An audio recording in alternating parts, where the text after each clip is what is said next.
and stare. Wild marauders' footsteps fill the air. Fox appears, drawn by moans and sighs. Reaching in despair, the mother cries. Fox woman, sister, we are one. Give me vengeance, though my life is done. Fox woman, sister, name your fee. Grant that I may strike my enemy. Rebels stare, silent at the fox, as the wild beast chained in them unlocks. Killers flee, fighting hard and wild, as fox woman guards the one with child. Temple priest takes the mother in, tells her that the vengeance will begin, though she knows she must pay with death. Mother whispers with each passing breath. Fox woman, sister, we are one. Give me vengeance, though my life is done. Fox woman, sister, name your fee. Grant that I may strike my enemy. Soft she comes to the temple door. Russet pelt a shadow near the floor. Deep the drums in her gentle heart keep the rhythm as the birth pains start. Russet gown, hair most snowy white. Now a woman steps into the light, makes her way to the bed of pain, reaches down with touch as soft as rain, as her touch melts into the flesh. Pain departs as fox and mother mesh. Screaming ends with one quiet breath, as the mother gives herself to death. And the priest raises up the knife, carves the door to bring the child to life. Infant born, still without a sound, fox and human spirits have been bound. Fox woman, sister, we are one. Give me vengeance, though my life is done. Fox woman, sister, name your fee. Grant that I may strike my enemy. Killers come, seeking for the child, turned away by visions strong and wild, as they flee down the mountain stairs. First blood. Vengeance on fox footsteps leaves her lair.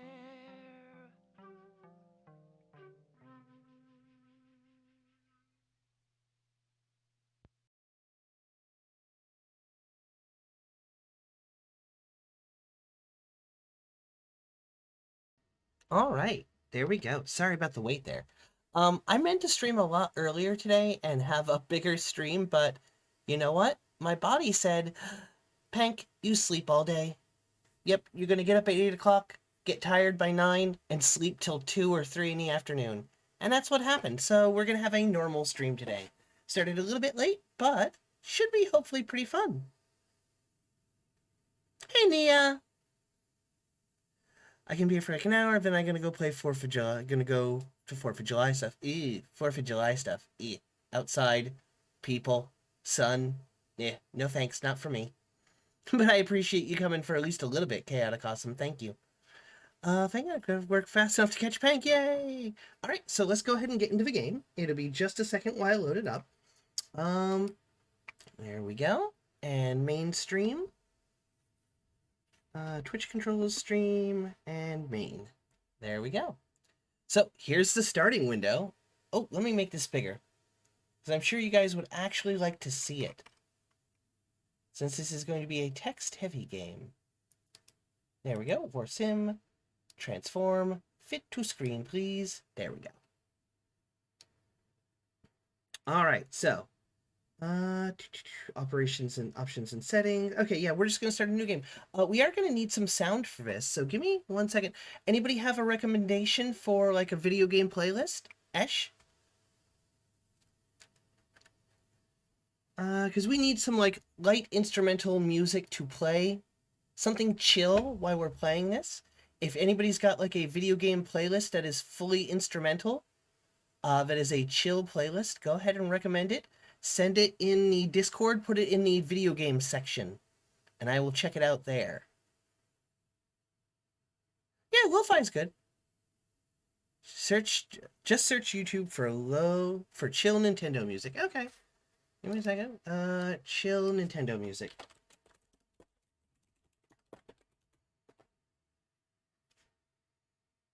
More chill and calm Nintendo music for calm stuff and relax. Okay.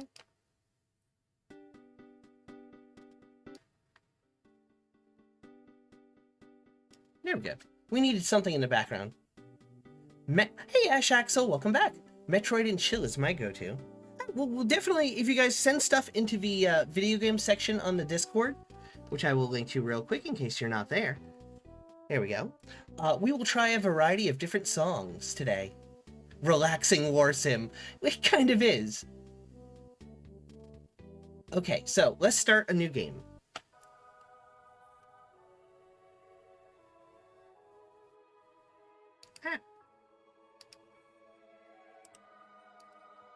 And I should probably be looking at my own Discord. There we go.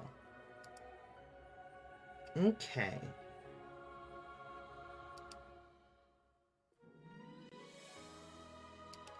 There we go. Video game sections. Ooh, Proteus. Full OST. We'll definitely try that one in a bit. Hey, Sarah. Welcome home. All right, let's go ahead and start new game.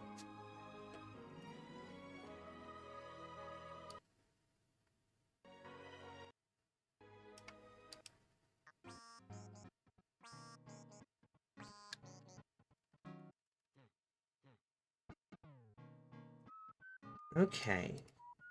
Okay, you decide what your world will look like. You choose completely what you choose. This choice completely shapes the game, so choose carefully. Random races, select races, completely custom game, customize every part of your game world. Preset race packs. Choose a preset pool of races to pull from. Okay, so let's go ahead and let's do a customish game world. Now, I've never played this before, so I don't know quite how in-depth this is. I've only experimented it with a little bit to see how we will make squid people for our kingdom, yes. Okay, so preset race packs, completely custom game. Let's try that. Let's see how in-depth this is. A completely custom game will allow you to fine-tune the details of your world. Once done, enter 0 to move on. Okay, also faction settings. Here you can choose how the faction in your world are made up. Make it a challenge or make it easy or any number of other tweaks. Endless Conquests, always more kingdoms to conquer, active. Choose a race pack, independent kingdom races. Choose adventure group quality, 10 groups. Choose demon horde setting. Oh god. Okay, demon horde settings. By default, the demon horde sits dormant in the background of the world and slowly grows in power. What is this, Xenoblade Chronicles? Oh, Esh is gonna lurk for a little bit. Okay, by default, the demon horde sits dormant in the background of the world and slowly grows in power, eventually appearing in late game. Please choose if you would like to fully disable the horde, keep it as normal, or have it present right at the start of the game, or have it present and huge. Oof. This is going to be our first playthrough, so we should probably keep it easy. We're going to keep it right where it is, start off weak, default, and active. Alright, so 0, we're done there. Choose minor bandit gang situations. By default, the game randomly chooses a bandit situation for your world. Minor bandit groups are small gangs with varying traits and goals.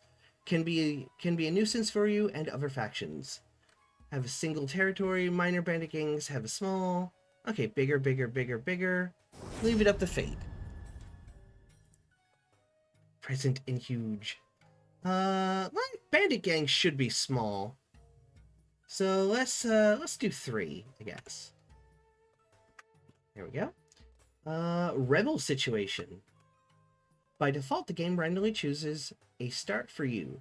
Choose one below to be but be warned, some offer vastly altered experiences to each other. Classic, rebellion in full swing, no rebellion, fierce rebellion, weak rebellion, leave it up to fate. That is the default. I guess we'll leave it up to fate. Goblin Kingdom situation. Why, yes, please. Choose if you want the kingdoms of Krut and Erak to exist. No, I'm fine with goblins. Adventuring group quantity, 10 groups. Please enter the number of adventuring groups you would like to be spawned at the start of the game. Currently, there will be 10 groups spawned. 10 is the default, and you can have as many or as few as you want. Please enter the number below. I guess we'll just keep it at default. Choose independent kingdoms races. 7. Set this to active if you want to select the 5 races of the independent nations that will occupy your world. Leave it inactive if you wish to leave your world to chance. No, I'd rather choose the races. Endless conquest. Always more kingdoms to conquer. Active. 9. 9? Only the kingdoms you start with. Okay. Always more kingdoms to conquer. I guess we'll keep it with only the kingdoms we start with. Save and back to main menu. Exploration settings. Set this to active if you would like to have to explore. Set this to active if you would not like to have to explore to discover the surrounding regions of the land. From the game start, all locations will be unlocked. You can choose just to have the first set of regions unlocked to kickstart the exploration while still having the majority of places to discover.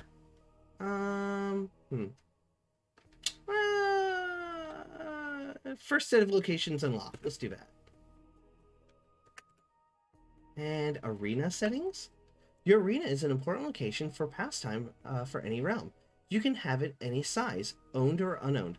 Local fight pit, smallest arena, little arena, grand arena. Arena is owned by me, inactive. Arena is in ruin.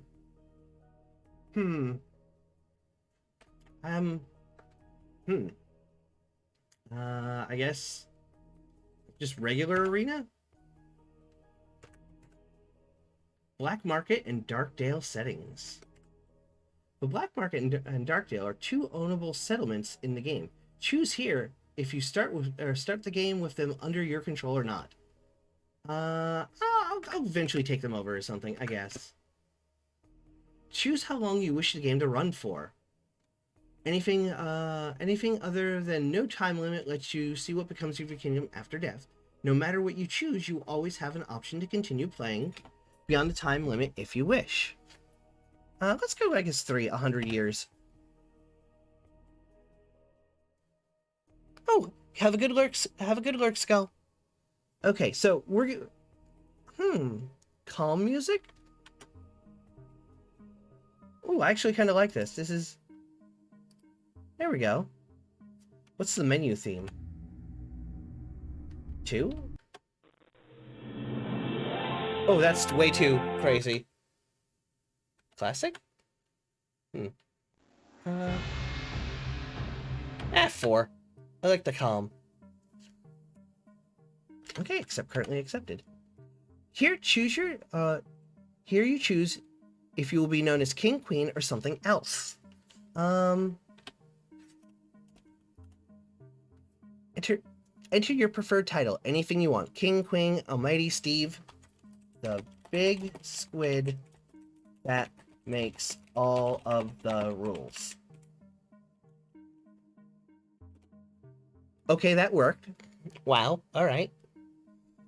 Enter your preferred word for encounters where you'd normally be referred to as Lord, Lady, Theydy. They will be used for my lord, my lady, so make sure it fits. Well, let's go with Theydy. Enter your preferred word for encounters where you'd normally be referred to as Mr. Mr. Mrs. Person. Squid?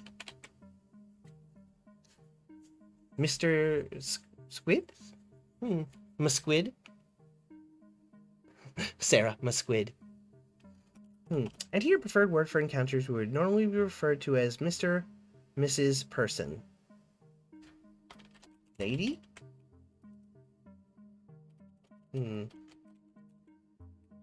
Squidling? Legally distinctling?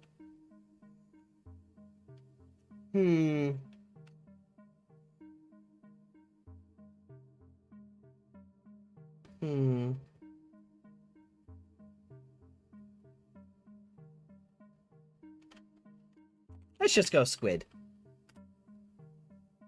Do you want your own name or have one random? Well, let's make our own name, obviously. Hanko. Hanko the Squid. Do you want to make your own kingdom name or have one randomly generated? Well, let's make our own kingdom name. Squidburg? Squidtopia? Inkland? Inkland? I kind of like Inkland.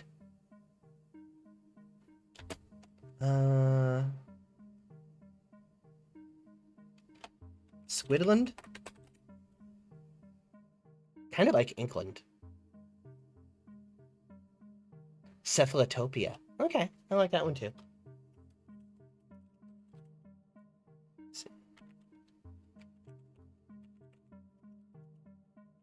Cephalopia. Cephalopia. Cephalopia.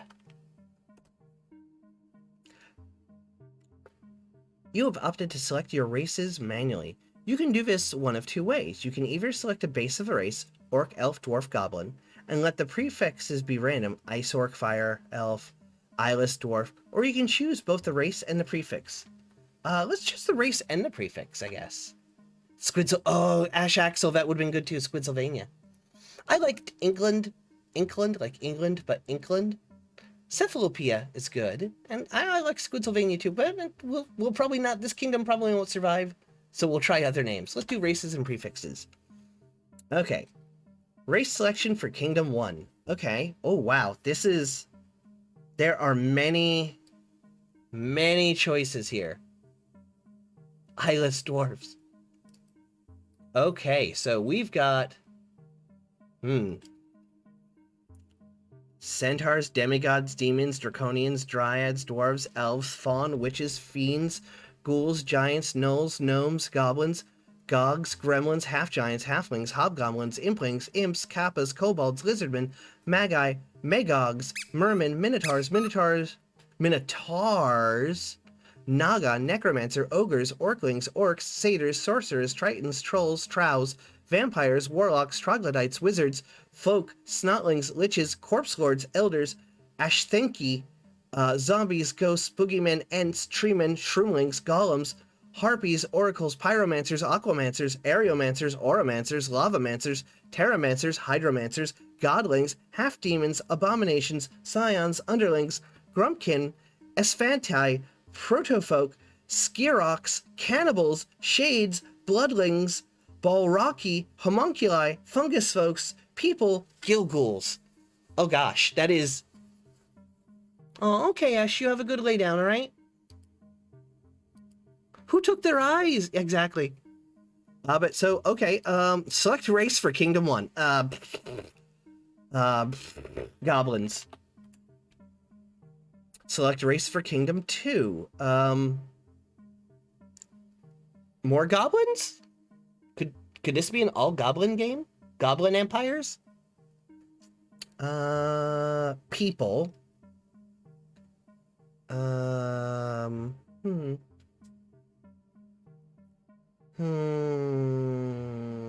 Goblins. Orclings. Orcs. What's an orcling? Is like an orcling like a halfling orc? Some masquerading vampires? Yeah, we could do vampires. Bloodlings. Vampires were on the list, right? I'm pretty sure we got liches, zombies, ghosts, boogeymen, wizard. Vampires number 48.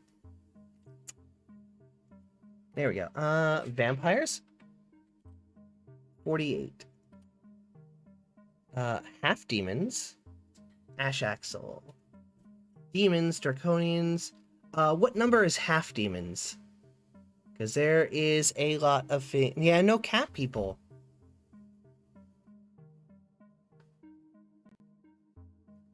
$75. Half demons. Yeah, no fox girls. What gives? Race for Kingdom 5. Grumpkins.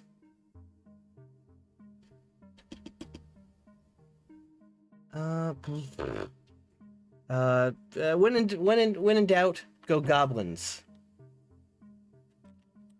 Or we could do fawns, druids, mutants, Cthulhu. I guess that's just centaurs, or not. I mean, I guess that's just Cthulhu's mythos stuff. Necromancers. Are shroomlings and mushrooms? Are shroomlings the Mushroom Kingdom? There are. Where is it? There. I think there was shroomlings and mushroom people. God, the list is very big.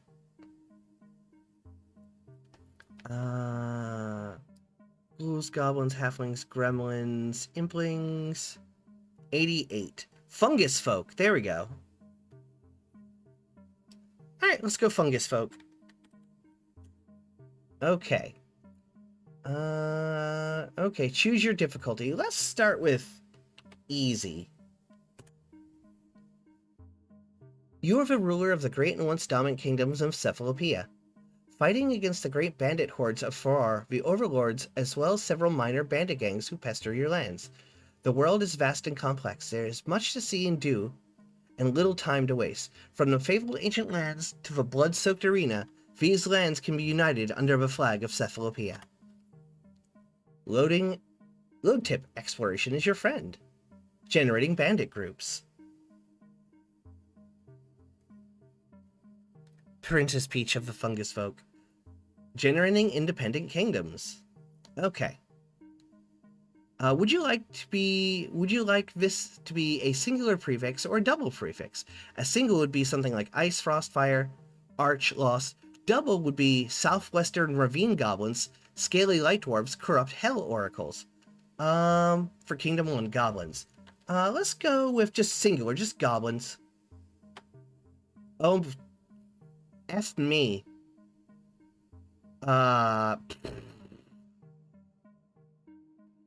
Okay, wow. Okay. Gosh hecky. 200 or 379 prefixes. Wow. Well, call it out one if you call 106 with space. 106. 106. Okay, yep. Snowflake's called one out, so we're gonna make space goblins.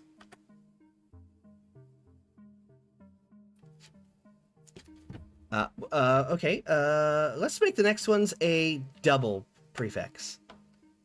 Okay, three-headed, toothy, twin, ugly, unborn, warborn, vicious, wasting ward. Oh my god, they're horned, holy, invincible, immortal, infected, invisible, feral, cursed, corsair, cowardly, baby, 289. Bark, 289, royal. 289. Okay, now the next prefix for, I think the same one. Yep, for Kingdom 2. Okay, so we got royal goblins.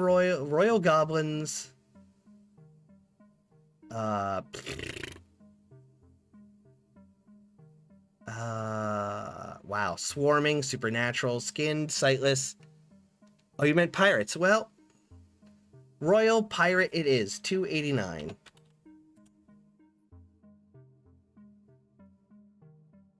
$303. Well, maybe next one.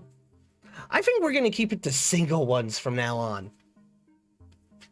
Because gosh heck, that was a lot.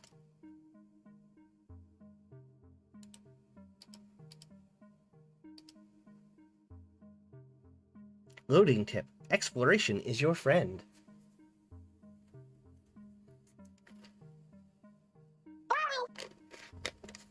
Hey, Shark Sashimi! Welcome, welcome, welcome! We are doing Warsim, which is an old-school retro-style kingdom simulator. Right now, we're currently in the character creation process. Well, not even character creation. We're generating the world by randomly selecting races and their prefixes and things. Okay, the next kingdom is, please select a prefix for Kingdom 3, vampires. Let's go with a singular one for these ones. And, oh, wow, okay. World creation. Yeah, so out of all these prefixes, if you see one you like, call it out. I'll go down the list slow.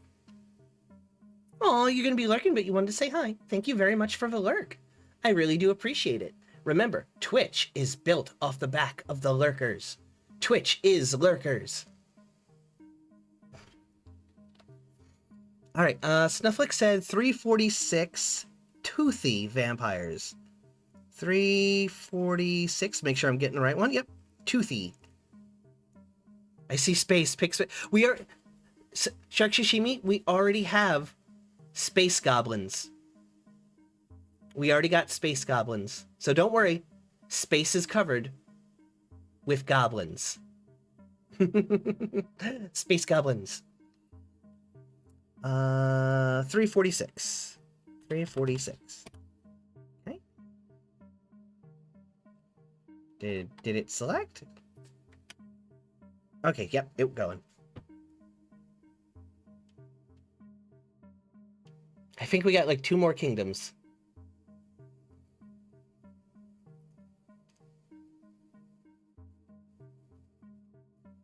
Generating independent kingdoms. So if anybody here is old enough to remember old BBS door games and kingdom simulators, this game is very much styled after those, like Legend of the Red Dragon and Scud and other similar kingdom simulators. There was, I think, Barren Realms Elite. There was also fantasy kingdom simulators. I think this is going to be like those. Okay. Prefix selection for Kingdom Half Demons. Let's go double for this one, because for fun. If they're going to be halves, they're going to get a prefix from each half.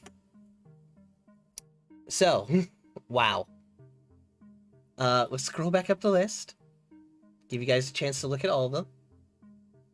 And if you just see something that, if you have to call out, you gotta call out the number that goes with it, because, ooh, crappy, it's a lot to look at. So save a number if you know the number.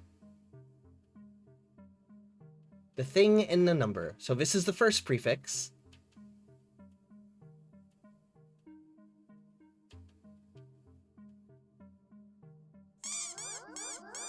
Doesn't matter the game. Is it always treat watch? It's always a treat watching Peng play them. I hope so. Western 375. Okay. So 375. And the second prefix for the demons. So far we have Western demons, or demon westerns. 3-headed masked. 347. I'm not down with that one. Let's try something else. Also, I love those hearts, Ash Axel. They're very good. Those are excellent emote hearts. I like them. Very, very much. Pick a different one. 327. Scaly. Okay. Oops. Okay, no, it worked. Even with the period by accident.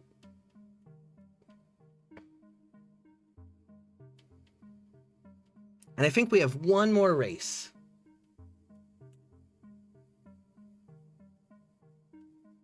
Here we go. Come on. Load. You're all text. Go faster. Oh, no worries, Nia. Just use the exclamation lurk command to let us know that you'll be out for a little bit. Just exclamation point lurk. That's from Arena Eternal stream. She plays rhythm games. Oh, okay. It's a very, very good hearts.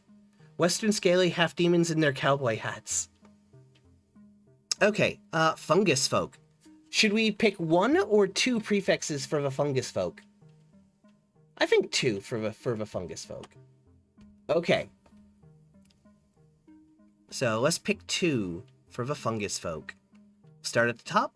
If you see a number you like, call it out. So the first prefix for the fungus folk. 47. Also say what the name fungus. Okay, 4753. The fungus garden people. 47 is fungus. Okay, so we'll do 47 and 53. 47 and 53. There we go. Fungus garden folk.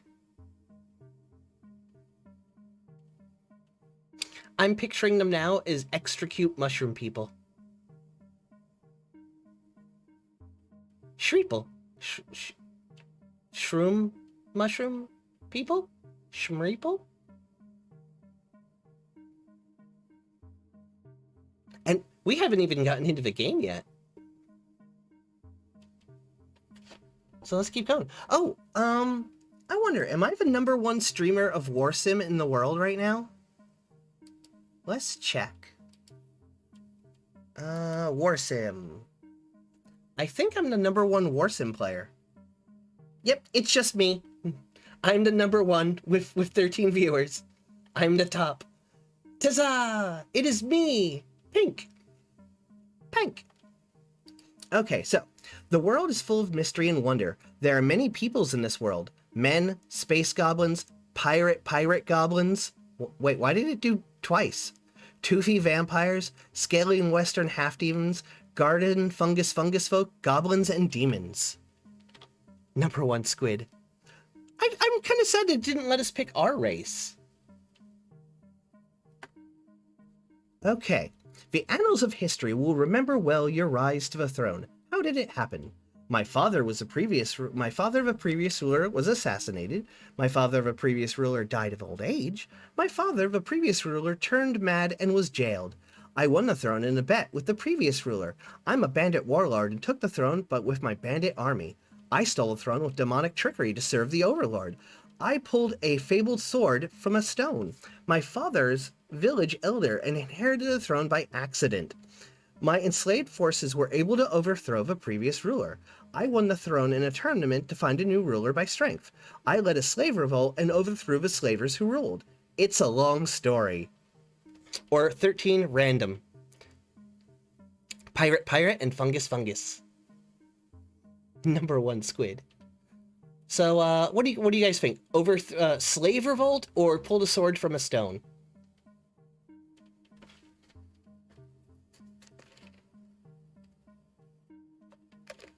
$11. I led a slave revolt. Hey, Colo, soup.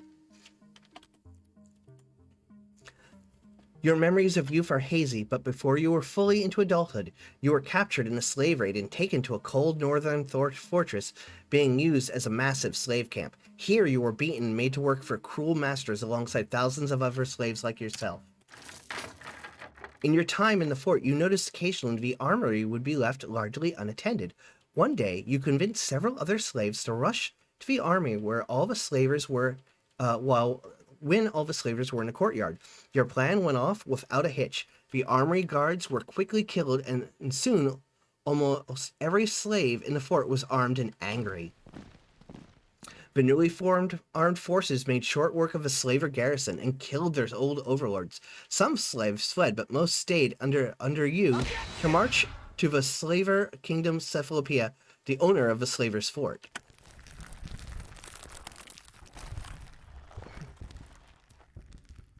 We won it in a Bach tournament. Yeah, of course it still works, Colo. Why wouldn't it? I wouldn't turn it down. We put it in. Squid Revolution. The garrison of Cephalopia were caught off guard and quickly overwhelmed by your ex-slave army. With Cephalopia captured, you were crowned ruler, with many of the ex-slaves pledging to remain with you as your new army of freemen. Half your soldiers and peasants have deserted or been killed in the fighting. Plus 10 public opinion due to your origin. Plus 400 ex-slave soldier units for your army. Plus 6,000 ex-slave units for your army. The slavers' fort was destroyed in the fighting. You were invited to the royal crowning ceremony, where you can learn of your newly inherited realm. Of course, you are the ruler of a kingdom, and can also ignore the ceremony completely.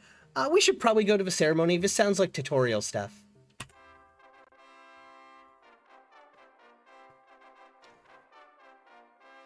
You enter your throne room for the first time as the ruler of Cephalopia. Crowds of people gather to see their new big squid. Crowds of people gather to see their new big squid that makes all of the rules. As you take a moment to observe the room, the high generals of Cephalopia approach. General Goran Pickner. Okay, so that's his face. Greetings to you. I hope you are well, Theydom. Because we're not a my lord or my lady. We are a Theydom. I shall crown you as one of I shall crown you as the one true big squid that makes all of the rules of Cephalopia. You gained this title by combat, as your slave revolt fought into the capital and killed our previous ruler. You are now surrounded by foes, but I am not one of them. You're now the big squid that makes all of the rules of Cephalopia. I pray your reign is long. Now, before you leave here, this is the final thing we must do. Bring us the royal list. The list of rulers of Cephalopia is brought forward by a servant. The list is unfurled, and the servant stops at the empty part of the scroll and gets his quill. So we got Burek 5, Gulk the 2nd, Burek the 6th, Gulk the 3rd, Ulnar the 1st, and Ulnar the 2nd. Your name is scrawled into the list, and it is rolled back up and taken away. Pinko. And that brings our ceremonies to an end. Now you will most certainly wish to know the state of the realm. Cephalopia has a vast far reach, spanning 10 territories. The kingdom's personal army consists of 6,000 peasant workers, 4,000 soldiers, and 15 loyal knights who serve your cause. Panko the First. That's all for military matters. As the realm's finances, the kingdom has a total of 10,000 gold in its coffers, which is a decent sum. There's also 8,339 additional gold in the bank. So we have 18,339 gold. The big squid that makes all of the rules. Now that you are crowned, we may speak of Old Kroll if you wish for any tutoring on the matters of the realm. If you are unsure what to do, I would highly recommend it. Though if you would like to discuss it later, you may do so by returning to the throne room. Let's speak to Old Kroll. Oh, there's Old Kroll's face. Welcome, my Theydom. Prepare yourselves for some good old tutoring. Now, firstly, I must ask you now how you'd prefer me to explain these things. I could give a full explanation with every detail, a fair explanation with less relevant detail, or if you wish, a version so simple a mere child could comprehend it. Let's go with the simple version. Okay, explore menu, do things, you win. Top menu, show gold, show lands, is help. I'd like to know more about this section.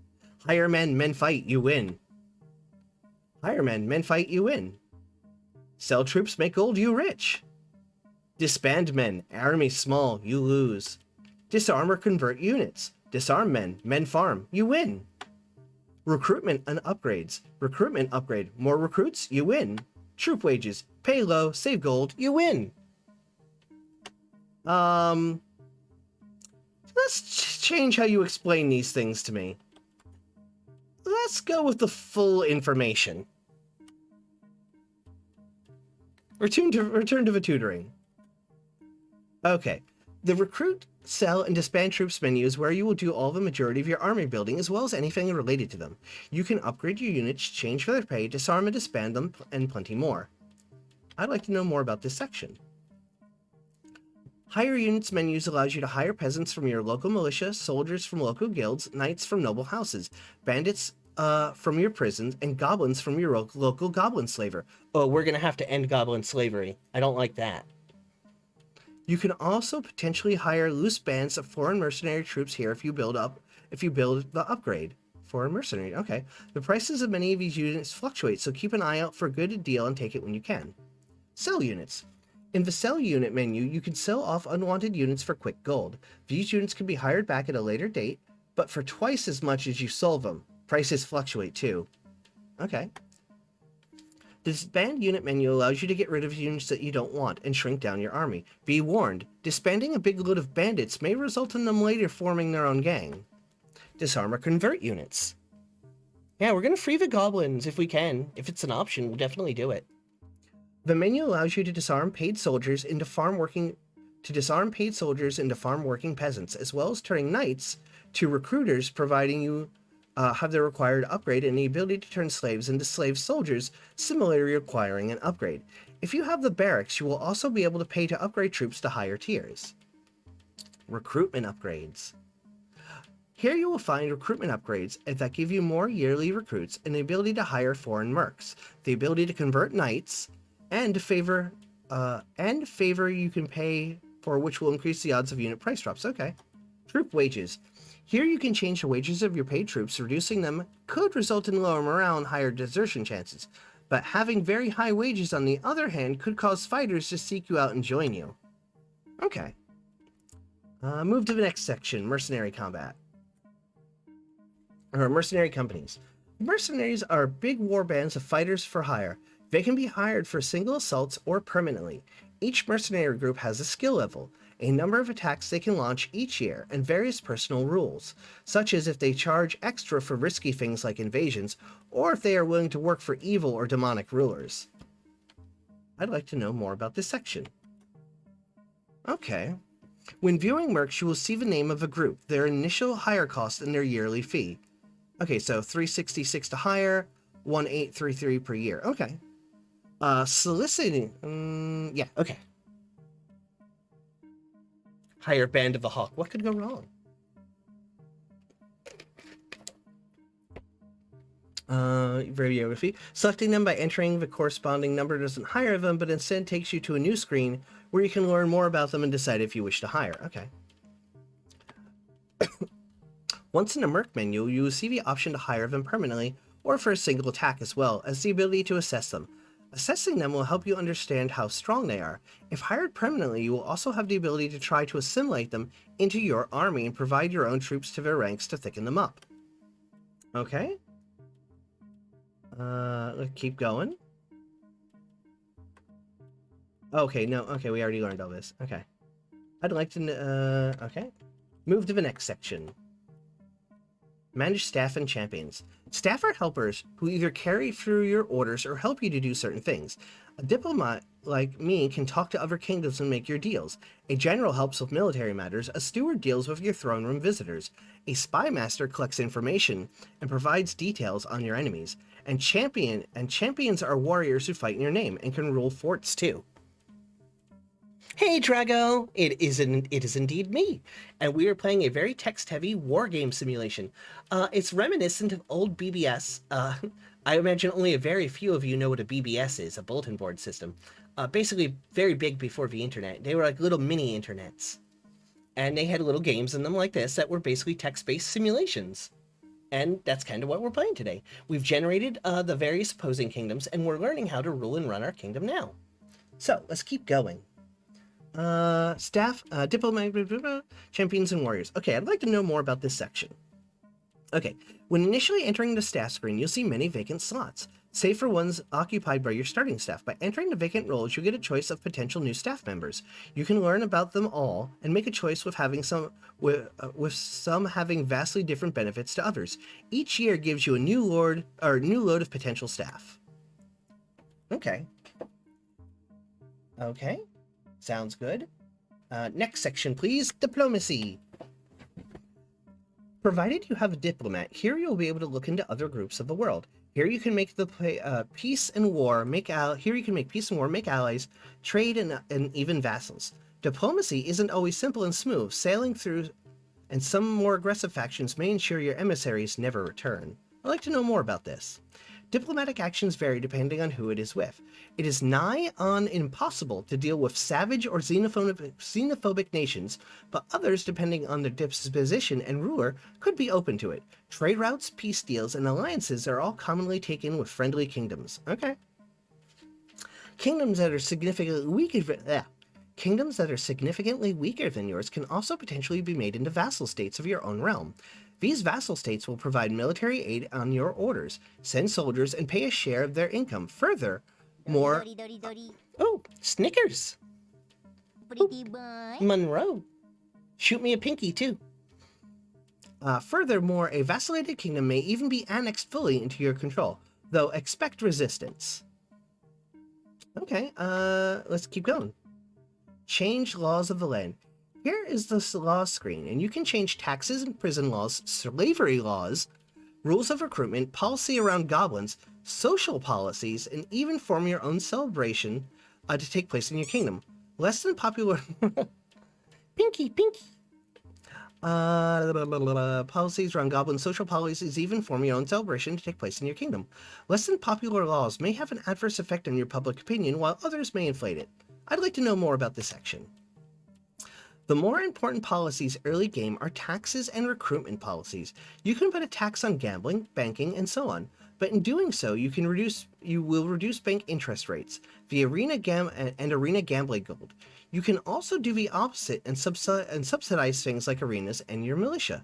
Okay. As for recruitment policy, you can choose free enlistment, which grants you a steady flow of troops based on your lands, forcible enlistment, which grants you twice the number of troops from the free enlistment, but they are peasants, not soldiers, though this can be better as they earn you gold. You can also choose no enlistment if you wish not to recruit, and can choose to allow to stop. You can choose to allow or stop peasants being trained into soldiers each year. Aw, thank you for double head pats. Thanks.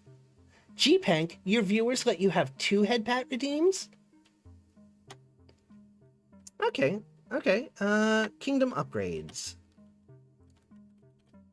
There we go. It's always worth exploring the upgrades menu and seeing what there's available, and may find some things that are worth saving for. Generally, you do well to make improvements on income sources first, as this will help you pay for future upgrades. Okay, next one. Your throne room is your seat of power in your realm. Here you can arrange staff meetings and deal with visitors from your realm and their requests or troubles. If this gets too much, you may benefit from hiring a steward, as they will deal with any undealt with visitors who remain at the end of the year. I'd like to know more about this. You can change how the visitors to your throne room are sorted by speaking to your guards. You can prevent common folk in general from entering, or more specifically, beggars, bards, mercs, entertainers, goblins, and so on. You can mix and match these until only those you wish to visit. However, you will have a lot less visitors. A higher upgraded throne room can also host entertainment, or arrange a celebration event and invite your friends and vassals. The acts of entertainment are split into 5 categories: musical, comedic, magic, and violence. Everything else, so there's something for everyone. A fully upgraded throne room has access to roughly 30 different acts. Oh, that's kind of cool. You can prevent... Yeah, I like that idea, Snufflex. Okay. Visit the local fighting pit. The arena can be in any number of states you find it. It could be a colossal arena or a small local fight pit. Here you can bet on fights between inhabitants of your world, watch champions rise and fall, and witness mighty tournaments. You can also end up owning the arena, turning it into a big income source. Yeah, I'd like to know more. Owning the arena will allow you to upgrade it and host your own tournaments and remove champions you don't like. You can destroy the pit, add better protections for its fighters, and charge your cost of entry. Okay, next, Royal Bank. The Royal Bank is a place that's safe to store your treasure and gold. Here, depending on policy and realm size, you can earn big interest and you can take big loans if you wish. Pay your loans back, though, or soon they will become a problem. Raiding the bank will cause a massive drop in public opinion, but doing so can yield you a great sum of gold, which can be especially helpful. Doing so absolves you of any loan payback you might have been required. Okay. Visit other buildings. The other buildings menu is your entry to important locations in kingdoms such as the prison, library, artifact hall, explorers guild, barracks, and hall of knights. Most of these will need to be built first, but once they are, you will have access to them. I'd like to know a little more.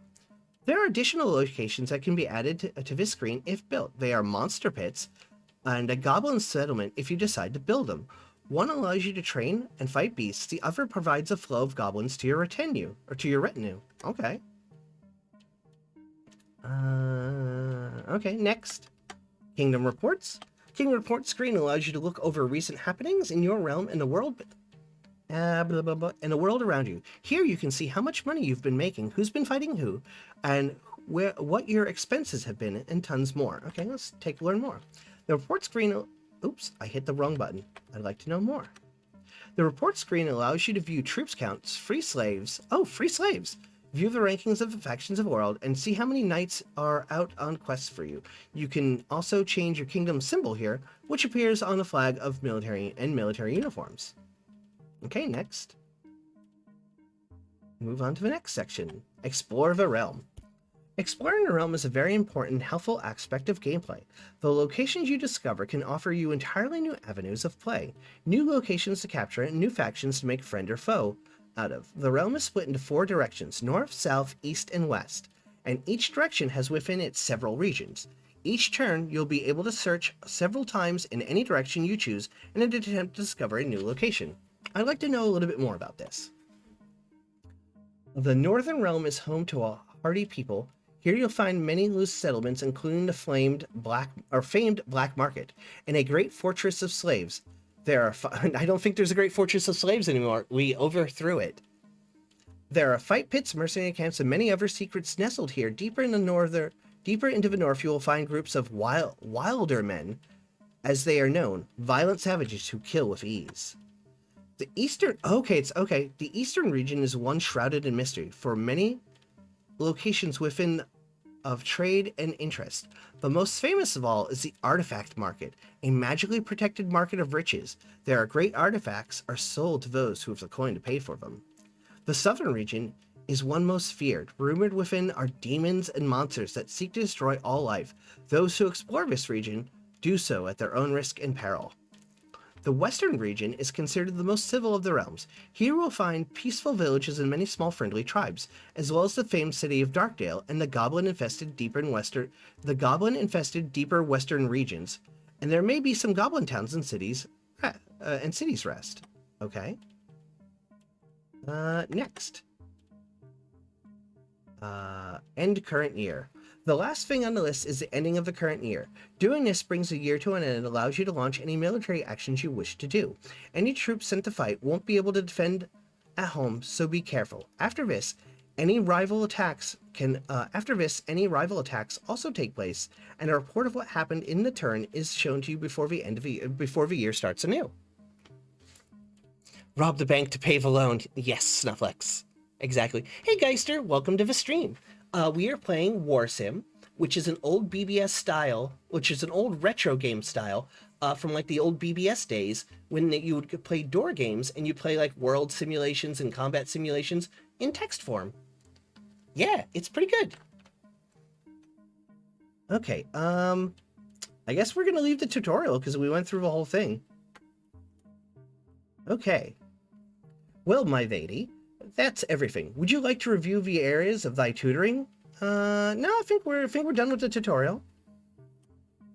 Okay. Very well. Take care, my lady.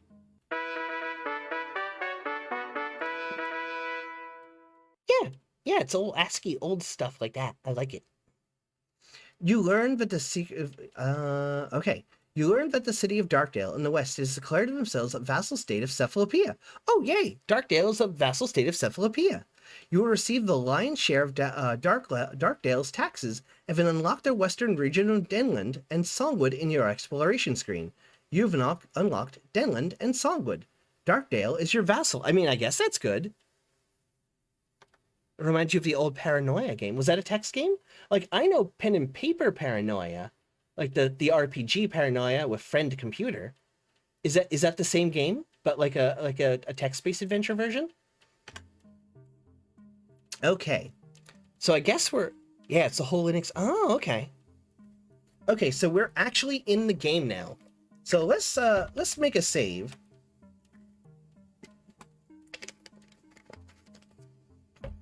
Save game. Here's the name of your save file. No spaces or symbols.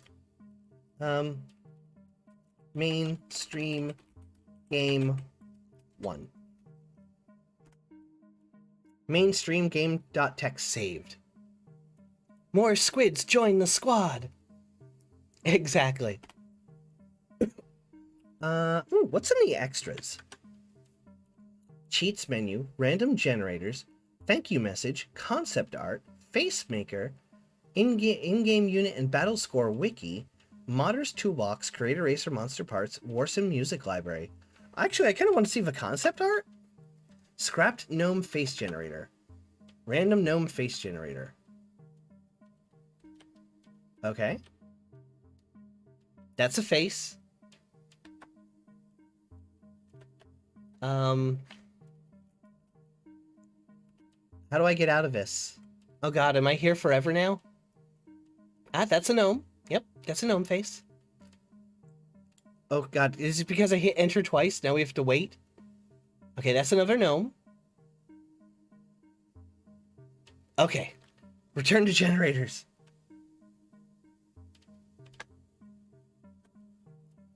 Okay, concept dwarves.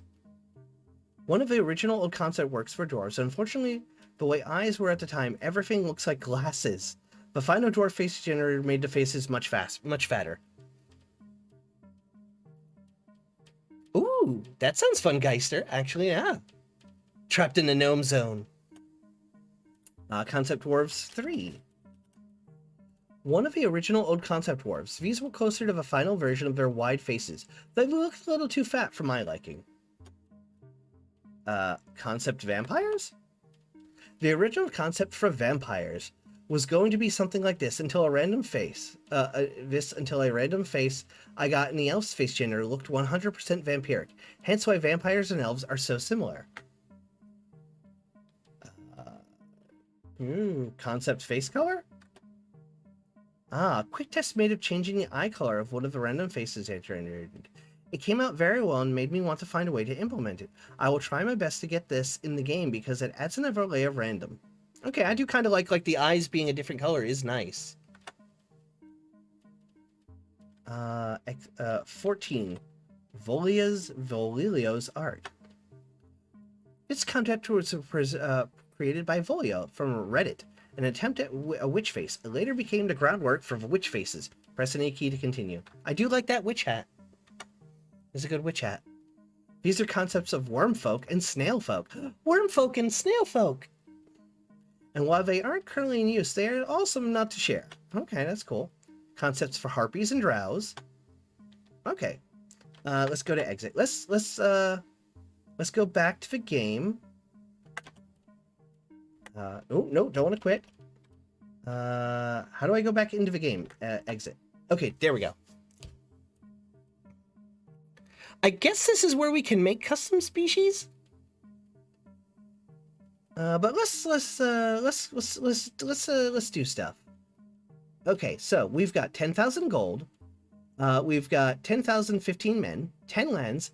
Our public opinions 10, and with the years remaining are 100. Visit the throne room. 32 visitors waiting.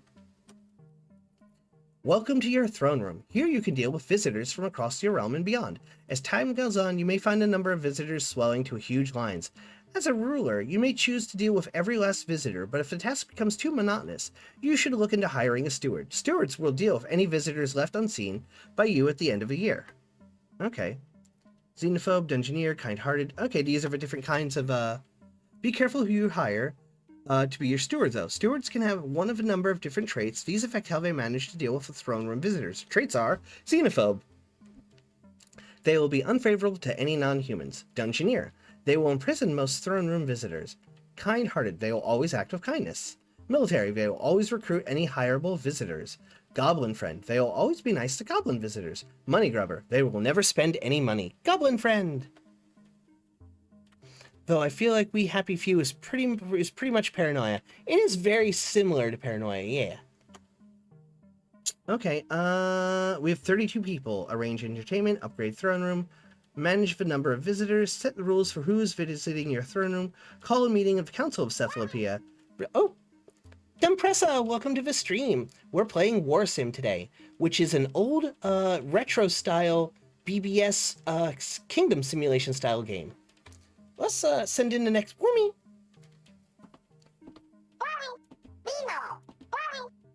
Let's send in the next visitor.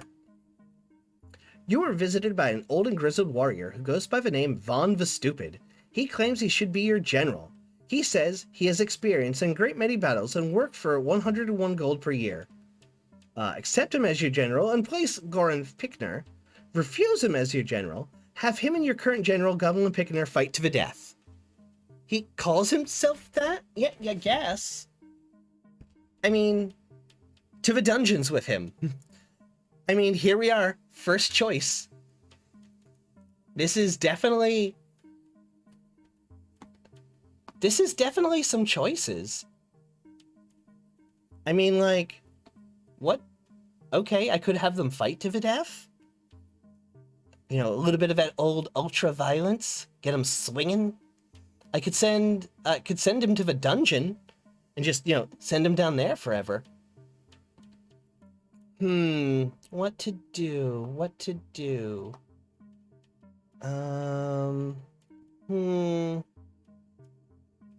Either the greatest man ever or he's a complete moron. Yeah, like, I'd like to, like, hire him and, you know, like, just keep him in my retinue and see how he does. There is no in between. No in between. Okay, accept him as your general and place Goran Pickner. Refuse him as your general. Have him, you and your current general Pickner fight to the death. I'm kind of feeling like maybe we should have them fight to the death. I mean, I realize that is a little bit crazy, but it is literally our first day. It is literally our first day as the Theydom of the kingdom. Is calling himself Von the Stupid some kind of psyop to fake out his enemies? I mean, like, it could be. It could be brilliant. So what do you guys think? What should we do? Hire him? Refuse him? Have them fight to the death? Or send him to the dungeons? First visitor. We have 31 more choices to make. This is the first one. First choice.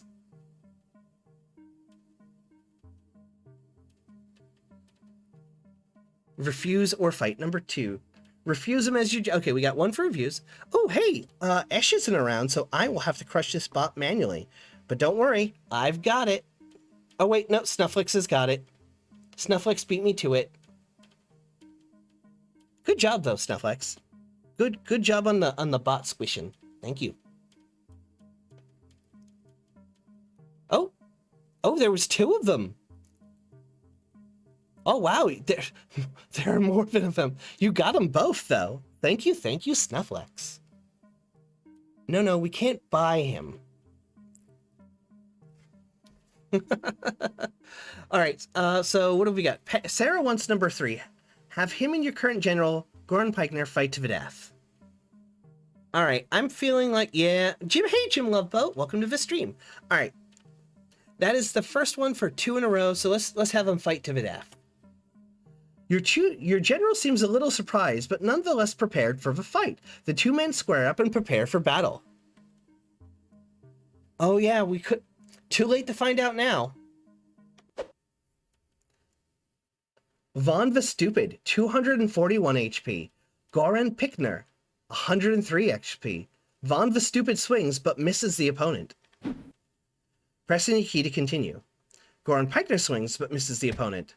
Von the Stupid lands a bone-shattering punch on the opponent. Von the Stupid swings but misses. Okay.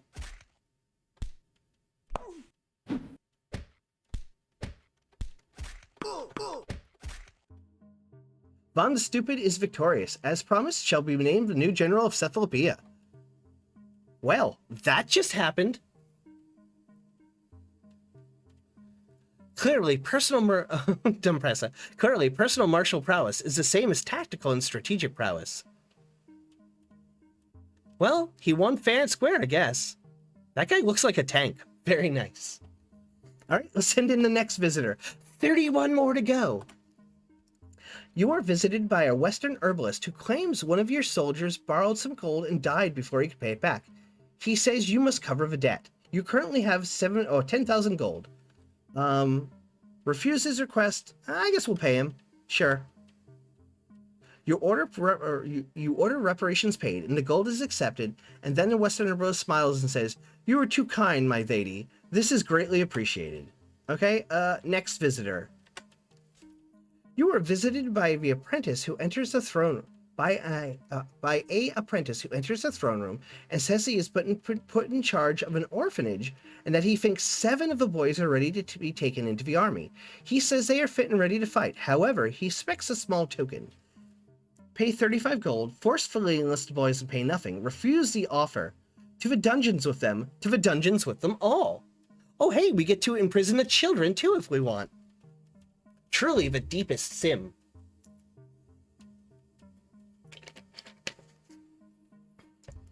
Yeah. He's apparently enlisting orphans.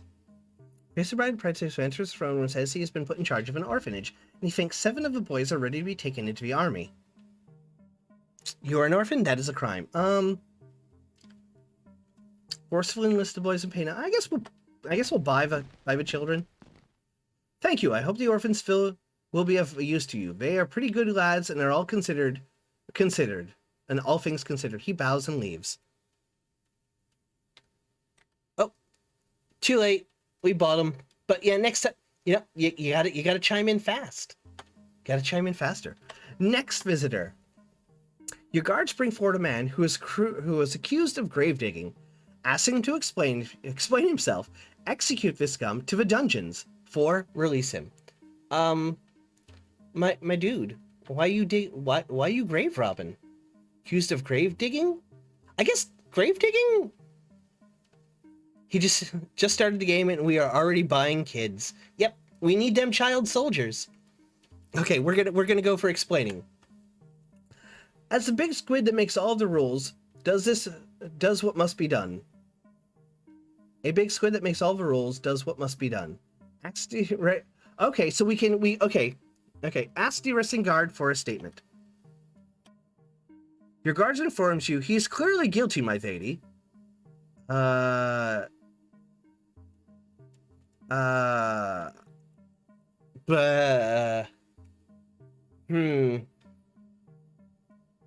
Necromancy is in fact recycling. You know what they say, Geister? You know what they say, right? Reduce, reuse, reanimate. Reduce, reuse, reanimate. No, reduce, reuse, reanimate. Okay, so... okay, so we got execute the bandit, to the dungeons with him, and release him. Let's see, we got Snufflix wants release him. Sarah wants to the dungeons. What's a little legitimate salvage? You know what? The dead people aren't using their shit. Dead people don't need to be buried with stuff. He is to be released. The man leaves, and you later discover that the man was guilty. Word gets out that the big squid that makes all of the rules freed a guilty man. -1 public opinion. Shit.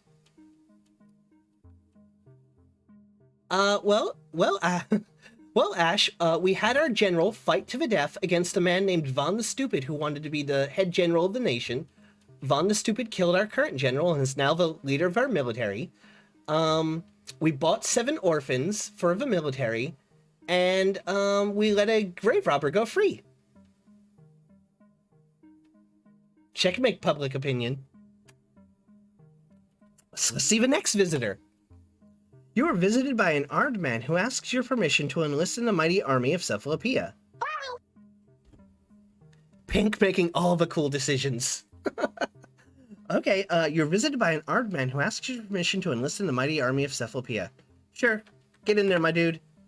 The armed man says, I cannot promise anything, but as you are my witness, I pledge to drive my sword into the heart of any and all who oppose you. Then he leaves to collect his equipment, +1 soldier. Wow. All right. Send in the next visitor. You are visited by a man who claims to have come in possession of a basket full of magical fruit. He claims it can be fed to soldiers to make them stronger, and asks 50 gold for it. He calls it Blue Try, and claims it has come from a magical farm.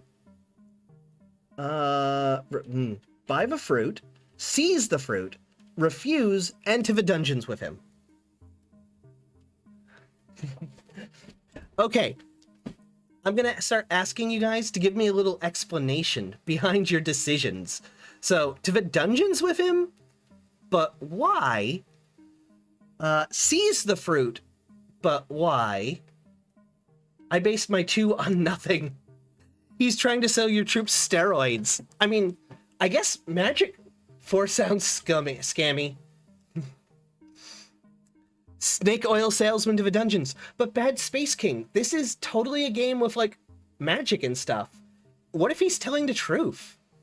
Consumed a child. No, Colo, that's Cookie's line. Seize all of it. Okay, I feel like we're gonna have to start doing polls. So let me set up a poll real quick. Okay, question. What do with fruit? Response 1, 2, nope, 2, 3, and 4. So option 1 is buy. Option 2 is seize. Option 3 is refuse. And option 4 is to the dungeons. Now, I know that you guys are pretty adamant about your choices, so we are going to allow additional votes.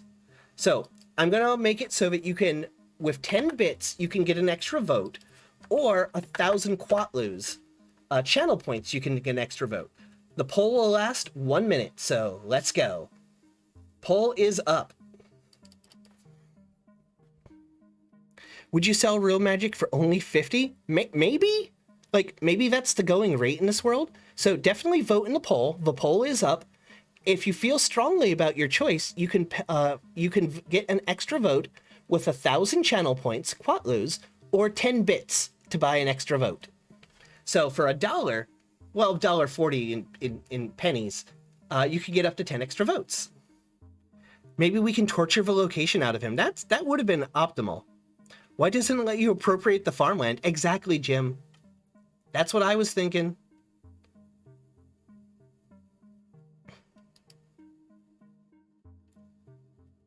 Okay. So the poll is still going. Poll's only got a couple seconds left. Remember, you can do extra votes with channel points or bits. Poll is about to end, and it's to the dungeons with him. To the dungeons. The dungeons have been selected. All right, to the dungeons. Just like real democracy, money buys influence. Exactly, Snufflex. Or channel points. All right, to the dungeons with him. The man kicks one of your guards in the balls and dashes... What?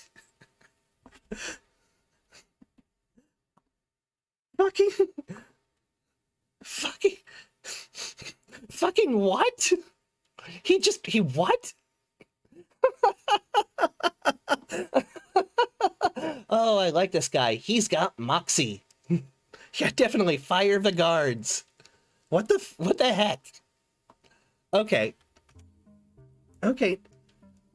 I could just, we haven't even done any laws or military or exploring or anything. We are literally just dealing with the assholes lined up outside the doors on our first day in office. Like, literally, we have done nothing in our kingdom. Like, on the big picture, all we're dealing with is just dudes. You are visited by a scholar who asks to join your army as his farm was burned down by bandits. Allow him to join, refuse his enlistment, or to the dungeons with him. Allow, refuse, dungeons. We're the scholar? Sure, fuck it. Yeah, my dude, you can join up. The scholar beats his chest for a moment and then lets out a war cry before jogging out to collect his equipment. +1 peasant. What? I mean, like, we still have 25 more people to see, and we've done nothing else. You are visited by an old man who asks if you could spare a few coins, as he and his family have had to resort to eating their family dog. Holy crap, my dude! Holy crap! Give him 3 gold, give him 30 gold, give him nothing, and to the dungeons with him. For dog crimes. So, my main question about this is, like, what does 1 gold get for? 2. Okay, this is gonna be another poll. Okay. So, my big question about this is like, what does 1 gold... Okay, we're gonna do a poll. Give me 1 second. I'll set up another poll. P-O-L-L. Yep, give me a poll. What do about this guy? Okay, number 1 is 3 gold.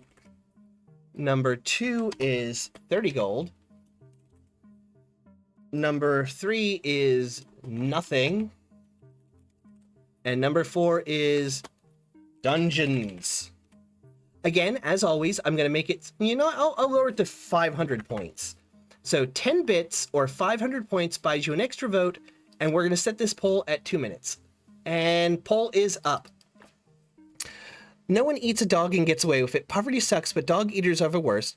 You'd eat a dog, you'd all eat a dog too if you were hungry enough. Anyone would. True, yeah. Maybe we should convince the council to set up some laws to keep this from happening. I say this is a spoiled first worlder. I say this as a spoiled first worlder. Maybe maybe a system of universal basic income, which, yeah, that could be good. If this works like D&D, 1 gold gets you about 10 loaves of bread. Okay, so let's go with that as a standard. So, the deed is already done. The man was super poor. Apparently, he and his family were starving. They were starving. And they had to eat their dog. And now that there is a new ruler on the Squid throne, he has come to ask for our help so that he won't have to eat any more dogs. So I'm feeling like maybe we should give him like 3 gold or 30 gold. Like, that's what my gut says, but I'm going to go with what you guys pick. Like, and remember, you can buy extra votes with channel points or bits. So, like, I don't want to, like, I feel bad for the guy. Like, and he came out and publicly admitted that he ate the dog. And that's a big thing. Like, hey, bro. Hey, Squid. Hey, my lady. Because that's my title. I'm not a my lord. I'm not a my lady. I'm a lady. He's like, my lady. I'd eat my dog. Help. Please help. And he's doing this in public court with everybody around him, so, like, like, I don't like that he had to eat his dog. That was the previous administration's problem. So, like, let's see what the poll says. We got only a couple seconds left on it. Oh, Dungeons and Gold is going back and forth. Gotta spam them buttons quick. Someone's spending all the channel points. All right. We're going to give him 30 gold. It won out by just a couple votes. Dungeons was 25. Dumpressa contributed 90 bits, and Bad Space King contributed 6,500 channel points. Thank you, Dumpressa. Thank you very much for the bits. Thank you. And Bad Space King, thank you for spending them channel points. This is what I'd like. I like people to actually spend points in the channel. So we're gonna give the guy 30 gold. 2. The old man smiles and leaves. The rumors of your kindness spread, +1 public opinion. So we got the public opinion back for only 30 gold. Yeah! Alright, next visitor. You are visited by a traitor who claims one of your soldiers threatened to burn down his village. Pay 6 gold in reparations, refuse his request, and to the dungeons with him. You know what? I'm sorry. Yeah. You order reparations be paid. The gold is accepted, and then the traitor lifts his 2 arms up in the air and shouts, "Yeah!" in a deep voice charging out of your court celebrating. What? Okay. Just another day in Cephalopia Court. Okay, sure. All right, let's send in and see the next visitor. A grinning goblin arrives in your court and says, "Flip coin!" Then looks at you. You currently have 9,856 gold coins. The goblin currently has 5 gold. Let's flip it for a small bet of 1 gold. Can't make normal... Currently has 5 gold. Can't make a normal bet as your opponent doesn't have the gold. Let's flip for all your gold, 5 gold. No thank you, I have questions for you. Force him to give you all his gold. To the dungeons with him.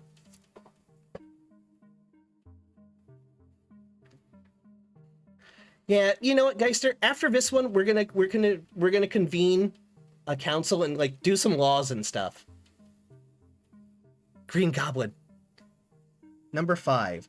I have questions for you. Oh yeah, okay. The goblin says, "Sure, what is it? Tell me about the coin you're using. How does the coin flipping work? Why do you gamble?" "Just regular old coin, I'd say." How does the coin flipping work?" "You call it, I flip it, you get it right, win the pot, otherwise it goes to me." Why do you gamble?" "It's fun." Okay. All right, sure, cool. Let's flip for all your gold. 3. You both put your bet gold forward, the prize pile of 10 gold. Do you call heads or tails? The goblin does make a very convincing case. I call heads. The coin lands on heads. You win. Oh, that's cool. It's got like, okay, it's got an ASCII graphic for the head. -5 gold for the goblin. The goblin says, "Stolen gold lost." The goblin says, "Stolen gold lost is no loss at all," then grins and leaves. Okay. Manage the number of visitors, set the rules for who can visit, call a meeting of the council. Let's call a meeting of the council. You call a meeting of the council of Cephalopia and take your seat at the head of the table. The head diplomat, Old Kroll, enters the room and bows to you before taking a seat at the council table. The High General, Von the Stupid, arrives and kneels to you before standing to take a seat at the council table. The seats are High General, Spymaster, Jester, Diplomat, and Steward. Each of these staff members will advise you as best they can on the issues discussed. 5 seats in the council will be occupied. Okay. The first meetings you and council have had. Meetings are a tool for you to discuss various topics with your staff. There are 5 seats on the council that will be occupied if you have corresponding staff. If you wish to know more about a certain topic, you may ask the question again to each member. Each member could have different things to say. And okay.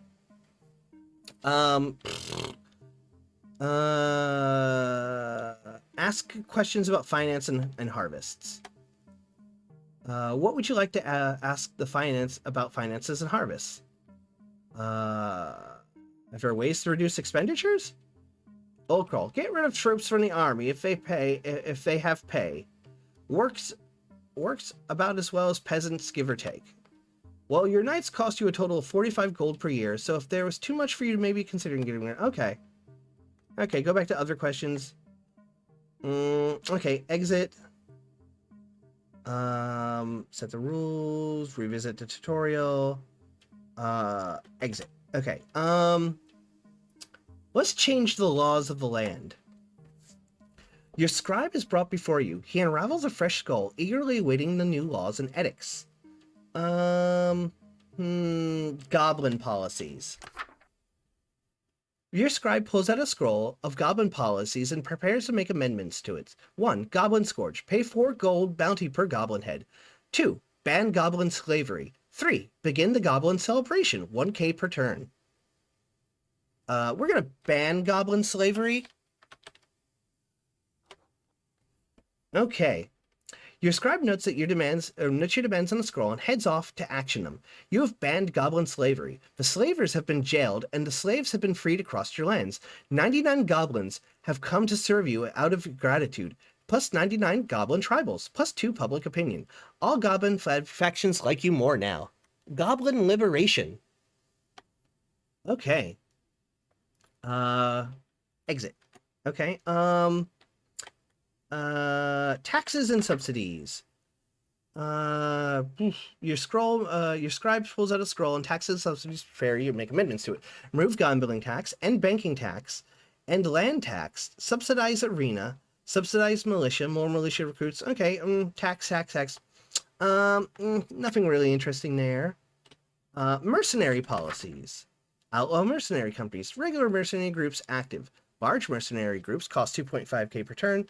4 small mercenary groups. Nah. Social policies. Okay.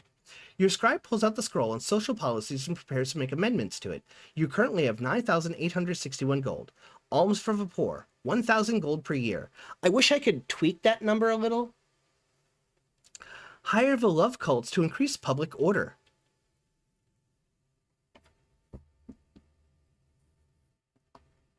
Oh yeah, love cults.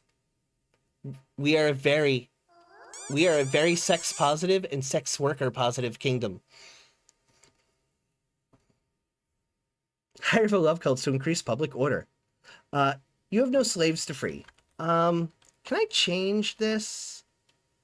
Okay, no, okay. I was hoping to change that number, but hey, here we go. 1,000 gold plus 5 public opinion. Your scribe notes down your demands and scrolls ahead off. Okay, so like, sweet.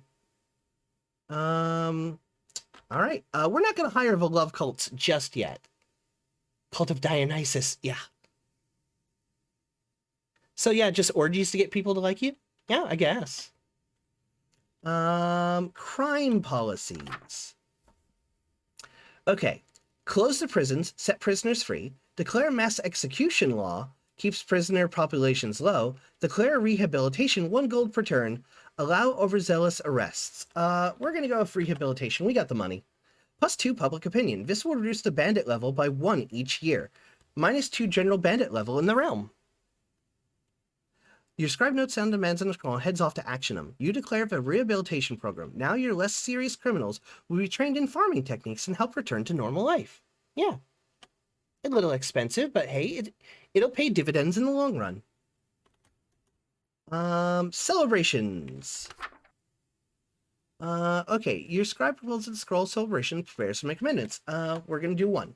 Please enter the name of your new celebrations. Please enter the new name. No periods, full stops, dots, please. Day of Squid Goblin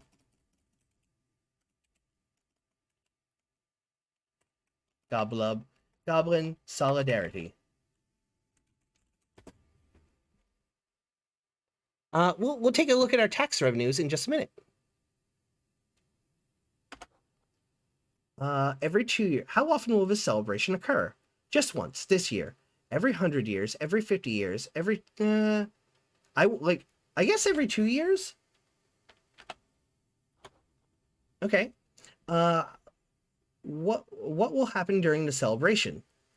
Sacrifices, parades, free all slaves and prisoners, gifts and gold, large royal ceremony, people getting drunk. Can I select more than one?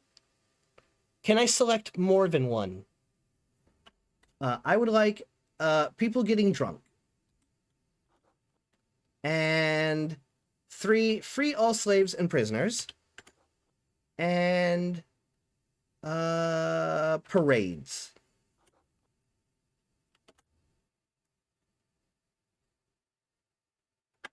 There we go.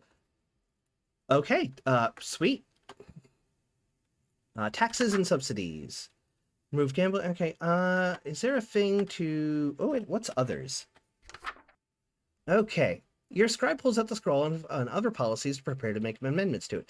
Bandit Scourge offers 5 gold reward for bandits. Longer harvest hours. Peasants work hard. Issues may arise.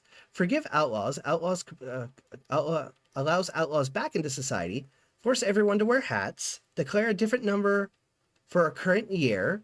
Okay, so I guess we could make it year 1. Subscribe scroll during your new chosen date, which will be decreed to all of the Cephalopia. He tells you that the current year is 56, and that people may not like having the current year altered on their calendar. You know what? It's going to be year 1. Oh, -4 public opinion. Ugh. Having to adjust everything. Okay. Change your current noble title, Theydom. Change your royal titles, of the big squid that makes all of the rules. Change your personal Mr. title, currently Squid. You have no slaves or slave soldiers to free. They'll get over it, yeah.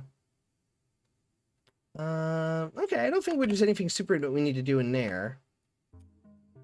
Let's go to the Royal Bank. You currently have 8,339 stored in the Royal Bank. The current interest rate is set at 0.25% per year because your bank of tax and kingdom size. Current expected interest at the end of the year is 20 gold. We're going to withdraw some gold. We're going to withdraw like 3,000 gold. Okay. That way we've just got a little extra spending muns. 10 fights left. Visit the throne room. Kingdom upgrades. What can we upgrade in the kingdom? Military buildings, guilds and order buildings, productivity buildings, arena buildings, recruitment buildings. What do we got for income buildings? Okay. You consider what income buildings can be built. A little tax office, 15. Advanced trade post, 10k. Prison labor yard, 10k. Tribute collection boxes, 400. Plus 5% tribute from tributary locations. Well, we do have a place paying us tribute, so let's... There we go. Okay. Other buildings. Library, 30k. Artifact Hall, 25k. Statue of yourself, 20k. Grand Throne Room, 45k. Extend the prison. Build a trapdoor under your throne room. Can drop people... Okay, 6. You can now send in a visitor through your trapdoor.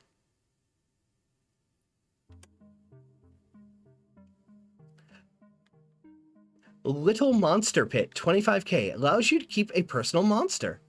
Cannot hire guards for goblin slaver as you outlawed goblin slavery. Mr. Burns style. Throne room signs, 500. 5% more throne room visitors each year. You know what? I'm enjoying our throne room visitors. Bigger throne room signs. Wooden climbing picks, 100. Climbing knights are more likely to succeed. Yes. Sending a knight to climb. Okay, sounds good.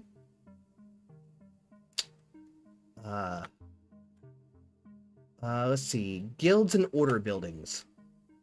You consider what guilds and order buildings can be founded. Explorers Guild, 60k. Hall of Order, 30k. Terraformers Guild, 36k. Can capture barren lands. Slavers Guild. Ooh, no. Productivity buildings. Shrine of Harvest, 50% income from each harvest. Sturdy scythes and pitchforks, 5k plus 10 income from harvests. Better mining tools. You need prison labor yard. And smooth stone road, 20k. Okay. So we're getting kind of an idea of what we can build. Recruitment buildings. Nobility post, 150 gold. 1 in chance of recruiting a knight each year. You know, that's worth it. Goblin hut.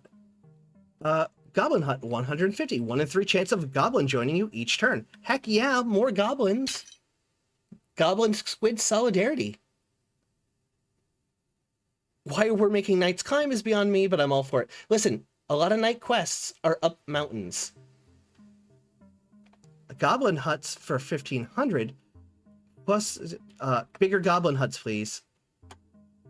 Small goblin commune. You know what? Sure, sure. There we go. Okay, we've spent enough money on goblins.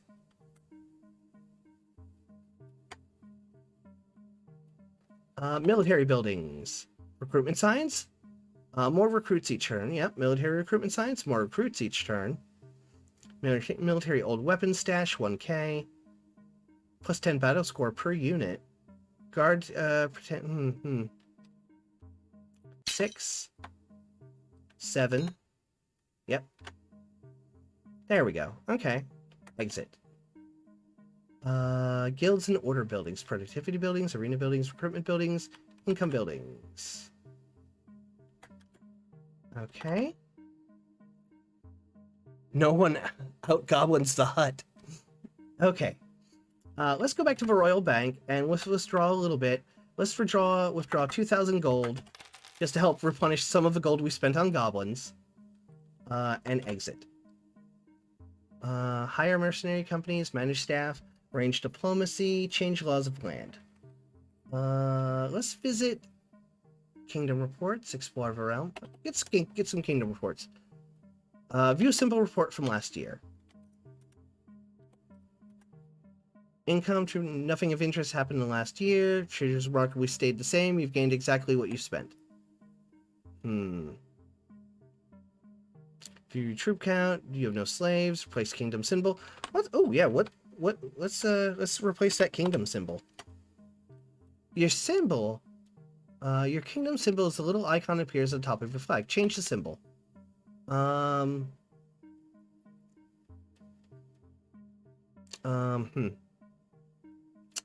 45. There we go. Visit faction ratings. What status? My questing knights. I don't have any knights questing.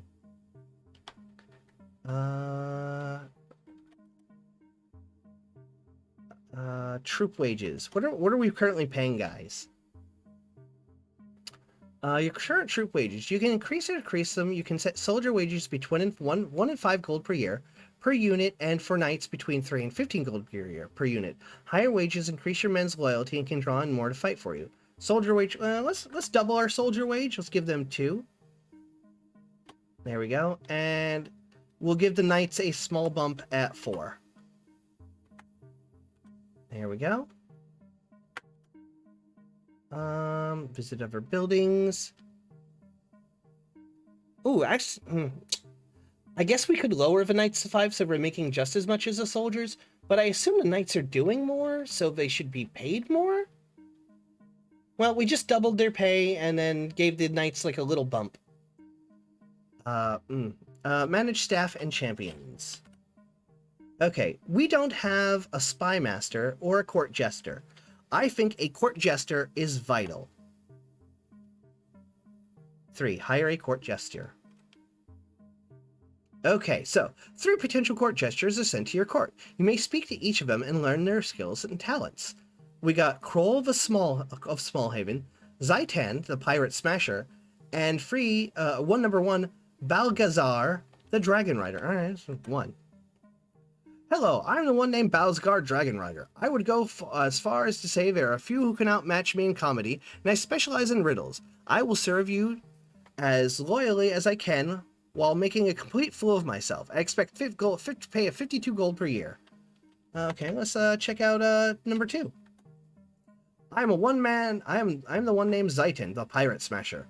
I'm a good fool and I specialize in orc jokes. I'm an honest man. I probably won't make you laugh, but I will be slightly amused. I demand... Oh, you're a racist. You're an orc racist. 3. Greetings, I am Kroll of Smallhaven. I can garner a great laugh and I specialize in riddles.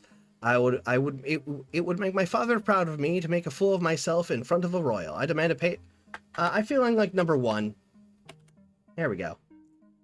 We should probably get a spy master.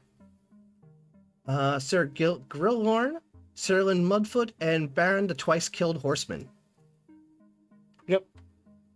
All right. Let's check these guys out. My name is Sir Grillon Grillron, Sir Grillron, the Spy Watcher or Sky Watcher. I have written famous books and papers on spying that are highly regarded. I will serve you honorably. I request a pay of 210 gold per year. All right, let's check out the second one. My name is Theydom Muffin. I'm a pretty decent at the art of spying. I promised my mother I would serve you. I expect a pay of 136. And 3. Greetings, my name is Baron, the twice-killed horseman. I'm a master in the realm of spying. It would stand highly upon my honor and the honor of my family to serve you. I request a pay of 205 gold per year. Yeah, that one has a pretty good track record. I mean, if he's come back twice from being killed, I'm torn between number 1, because he's a spy, he knows the technicals.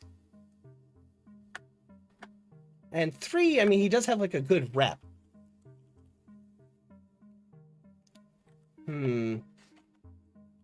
Skill level. Yeah. Let's go skill level. Okay. Okay, we could probably deal with at least one champion. Okay. Oh, they're very expensive. Well, you know what? Let's get a knight. We've got knights. You call forward one of your loyal knights, named Sir Dwen, the Levy Knight, who bows to you. It is customary for any knight to complete a trial before starting becoming a champion. How will you go about this? Order a trial to be arranged. All right, Sir Dwen, the Levy Knight, prepared for the trial. Which trial will you choose? Climb to the top of Mount Saroff and retrieve a stone, plus public opinion. Find me an artifact, plus gold. Win a combat trial against another warrior. Strength for this hero.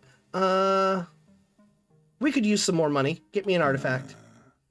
Is brought forward and explained his quest. He must find an artifact for you out in the world.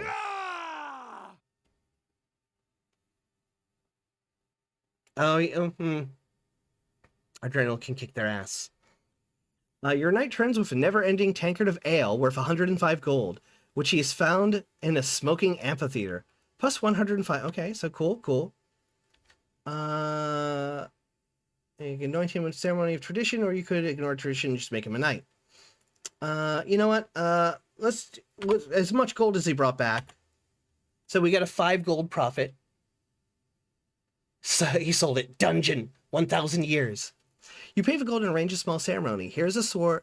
Here a sword is brought forth, and its blade rests on Sir Dwen, Levy Knight's left shoulder. Sir Dwen, Levy Knight, do you swear to protect the realm of Cephalpia and its all its people with all your soul? I promise to protect the realm of Cephalpia and its people. The Levy Knight is a champion now. Strikes his sword into the ground and nods to you. Thank you, my lady. He then gets up and heads to your court to take up the position of first champion of Cephalpia. Okay, so we got a champion. That's pretty sweet. Let's go back to our throne room.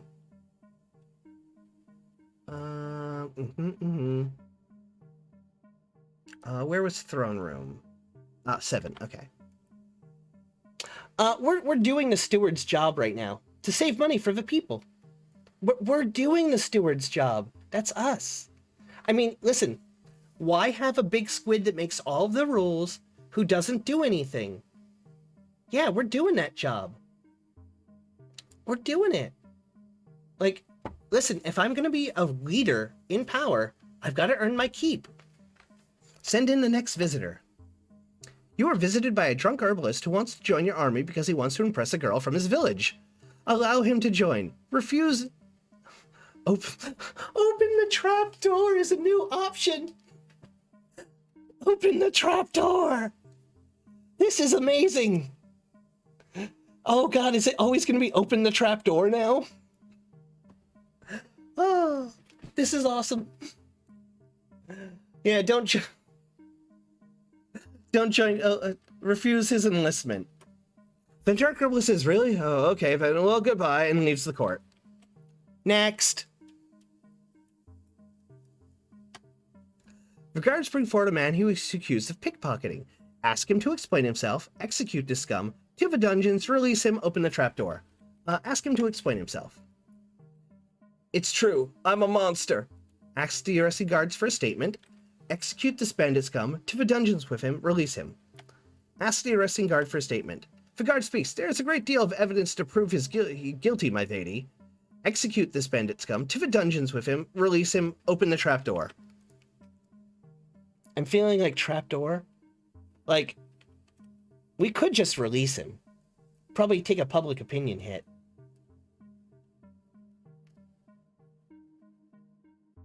We could send him to the dungeons. I mean, he kind of was like, I'm a monster, I did it.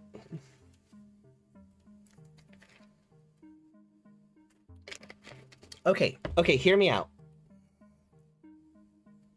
Hear me out, okay. We have a rehabilitation program to the dungeons. We have a rehabilitation program. We'll train him up as a farmer, and he'll become a productive member of society.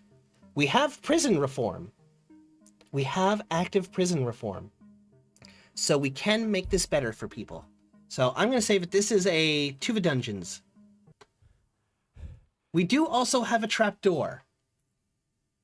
The man begins panting heavily and looking around for an escape before the guards grab him and carry him out. It is believed that the man was guilty, plus 1 public opinion, plus 1 prisoner. And remember, every 2 years, we have the day of Squid and Goblin Unity when all prisoners are released. So the maximum time he'll even spend in jail is 2 years. We free all the slaves and all the prisoners every 2 years, no matter what. So the max time he'll be in jail, which has a rehabilitation program, he will be released. We are a good ruler.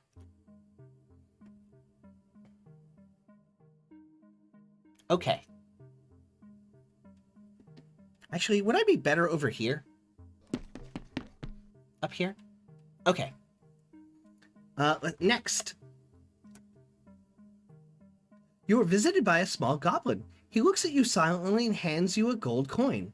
Take the coin, throw him out of the throne room, to the dungeons, open the trapdoor. Bat Squid.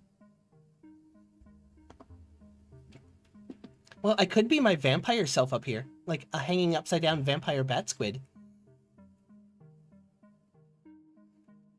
I could also be stealth.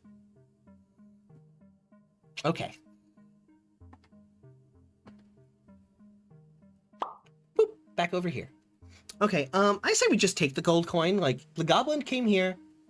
You want to give us gold coin. We do have a Squid and Goblin Unity Day. We did free all the goblin slaves, so we'll take the coin.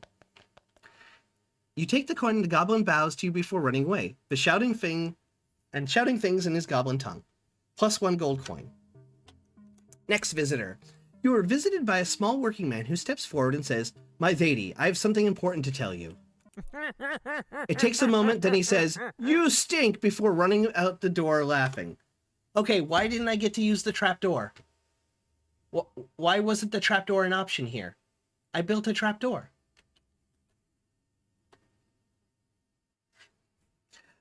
You are visited by a guildsman who claims your soldier stole a gold coin from him while he was sleeping.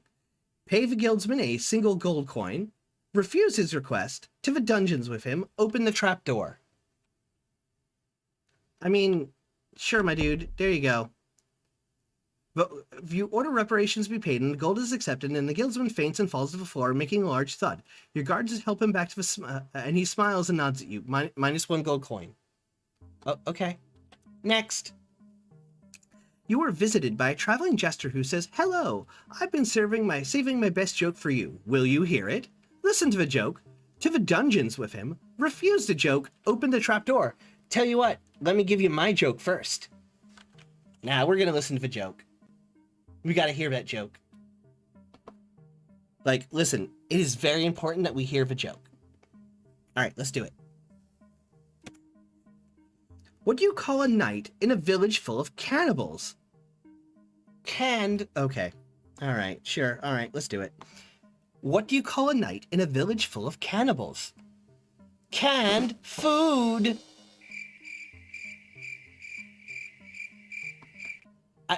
Okay, at the end of every encounter, the trapdoor should be an option, damn it. It is! It is an option! Oh goodness, we do get it!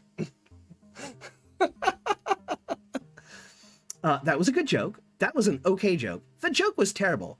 That was good enough joke to be paid 20 gold, That joke was so bad, to the dungeons with him, offered him to hire him as a member of staff. Oh shit, we already got a jester. Or we could open the trapdoor.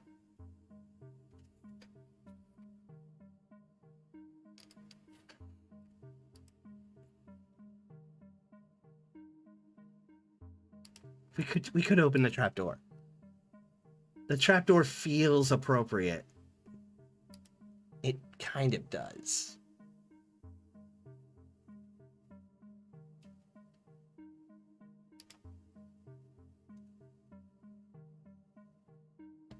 Okay, Dempressa has a point. We gotta test that trapdoor.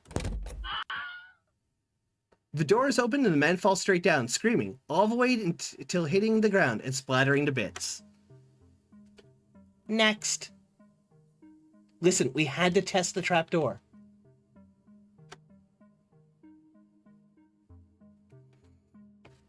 A gambling man arrives in your court and asks you to flip a coin with him for a wager. You currently have 58,000 or 5,800 gold. The gambling man currently has 7.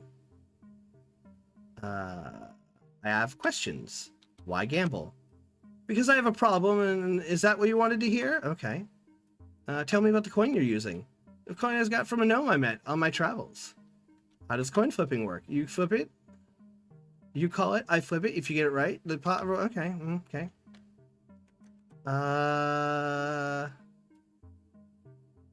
Yeah, let's do the big bet. I call snails. Always snails. Hey, call sign Echo. Am I winning? I have no idea. Snails never fails. Oh, skull. Plus 140 gold for gambling man. Let's get all of our gold back. Snails again, please. Oh yeah, 208 gold. We got our money back. Always put it on snails. Well, perhaps some personal gain. Enjoy. Okay, next visitor. You are visited by a particularly short farmhand who claims one of your soldiers stole an apple from his land. He demands payment for it. You know, there you go. Good, then leaves your court. Okay, next. You were visited by a local tavern goer who wants to join your army as his older cousin did. Sure, get in there, my dude. Yeah, get in there, my guy. Next. A peasant man arrives in your court and asks if you fancy flipping a coin for fun. You know what? Sure. Sure, my dude. Snails, please. Oh yeah, hail snails. I'm done playing. Next. You are visited by a traveling jester who says, hello, I've been saving my best joke for you. Will you hear it? Okay, sure. What do you call an ugly goblin? Goblin, whatever you like. What's he going to do about it? Oh boy. Trapdoor. We don't tell racist jokes in this kingdom, my dude.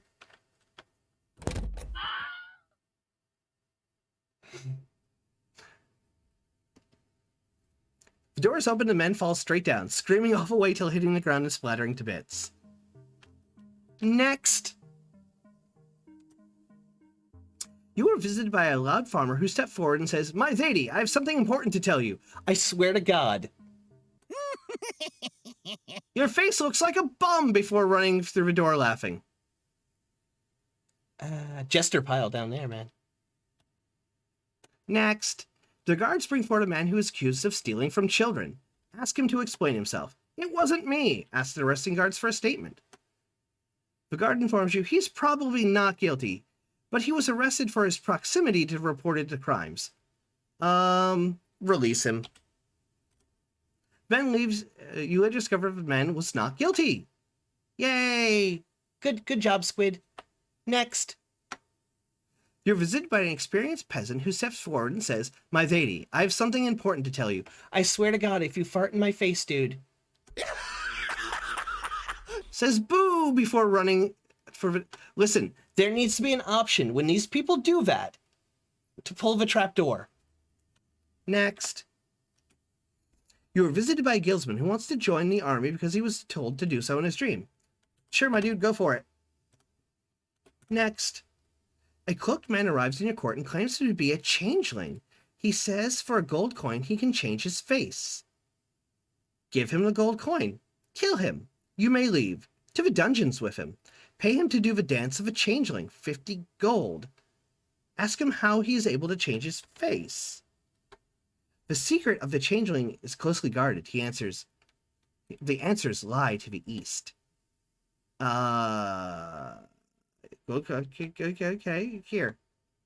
You hand over a gold coin, his pockets it, and he then covers his face with his hands. Moments later, with a swift move of his hands, his face is changed completely. Do a dance, my dude. Okay. Oh, many faces.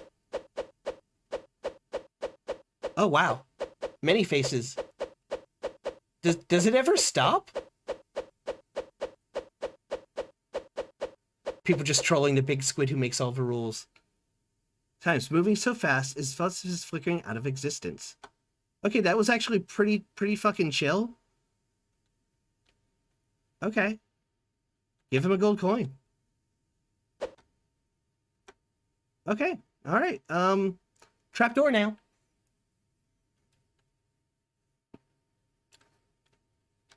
You may leave. Nods and leaves. Next. You are visited by a wise apprentice who steps forward and says, My lady, I have something important to tell you. I swear to God, dude, if you fart in my face and leave, you smell. Oh, next. That trapdoor needs to be an option. You are visited by an armed bandit who says he will fight for you for a fee of 9 gold. You know what? You're an armed bandit. So you're going to become a peasant in 2 years and be freed. Good job. Good luck. Next. You're visited by a wise man who says he has some advice to share at a cost of 14 gold. You know what? Sure. Let's see. What do we got? What do we got? I advise you to explore all there is to explore. A person who knows the world is an options person. Okay, cool. That was very good. You may go. Okay, next. We only got 3 people left. Okay, you're... Oh, goblin time.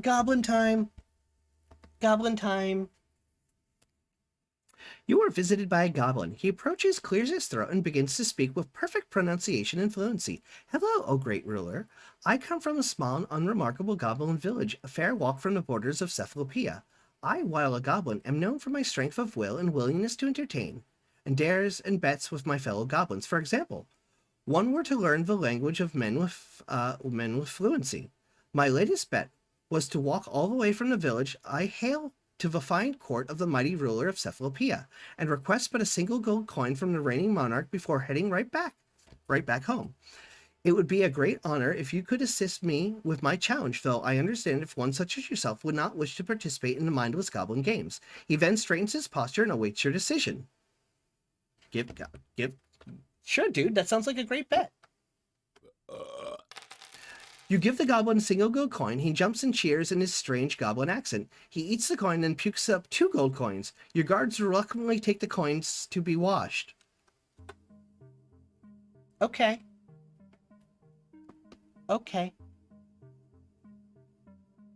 Well, I wouldn't want to be like, okay. Thanks, dude. Send in the next visitor. We only got 2 left. We only got 2 visitors left. You're visited by a goblin. He says something in the goblin tongue and hands you a gold coin. Okay. You take the gold coin from the goblin, who grins and runs away. You soon realize the coin was in fact a painted pebble. You know, this isn't all bad. We got a painted pebble. Rumors that the big squid that makes all the rules has been fooled by a goblin has spread, -1 public opinion. You know what? I don't care. I got a cool pebble. Cool pebble got. And is currently a lone visitor waiting to see you. 1 left. You were visited by a loud miner who claims one of your soldiers called him ugly. It really hurt my feelings, my lady, and I cried so much I missed 3 days of work. I can just coverage of those few days. You know what? 6 golds and reputations. Our soldiers need to be less jerky.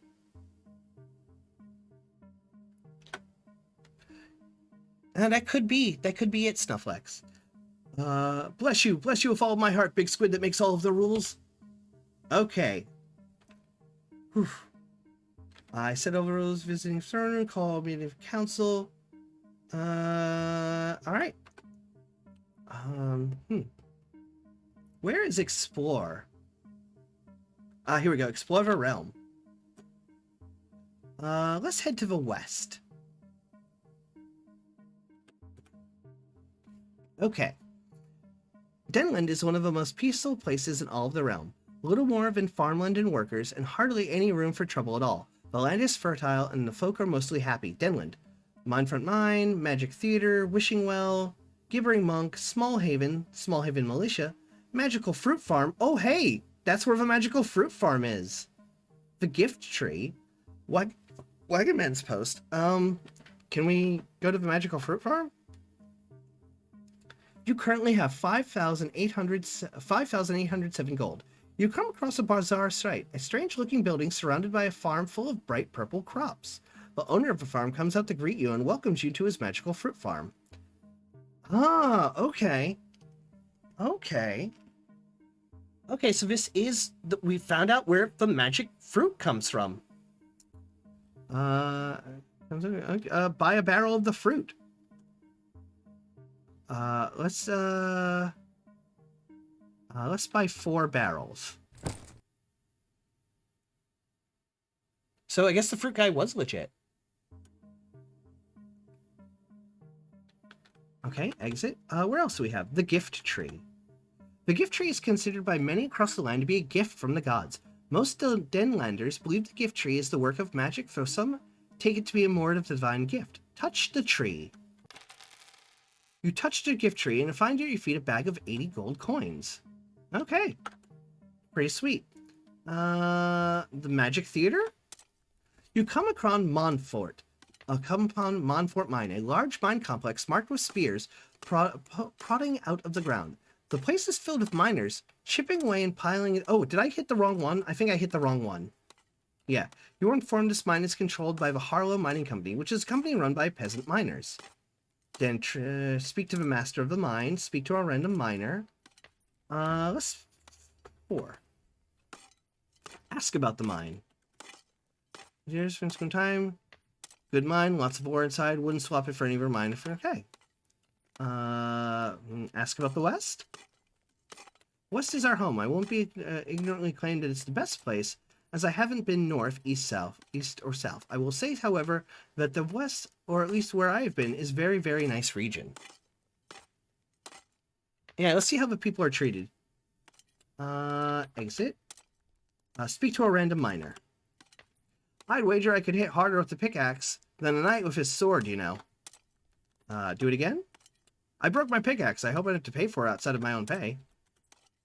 I barely found any ore today. Hope tomorrow's better for me. Okay, they don't seem to be abused or anything, so... seems like they're being treated pretty fairly. Okay. Okay, this seems pretty good. Yeah, they don't seem in bad shape. Let's do one more random one. So much ore today. I feel lucky. Yeah, we'd have to liberate it otherwise, of course.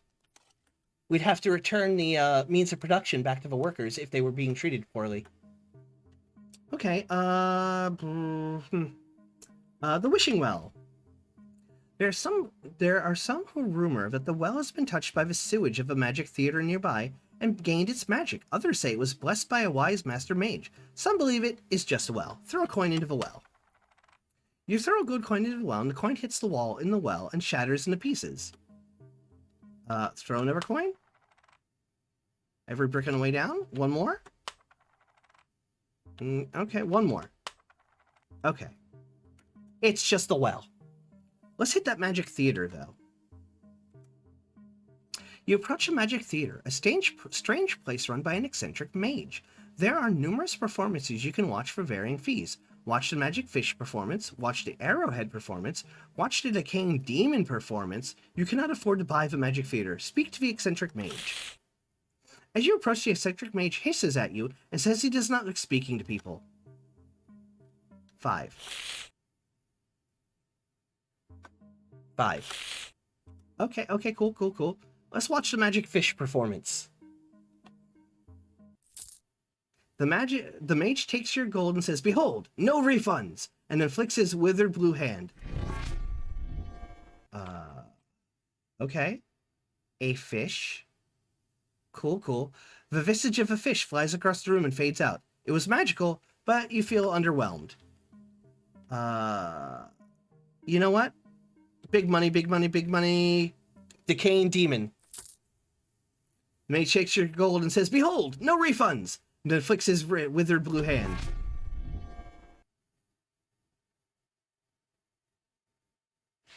Okay, that was...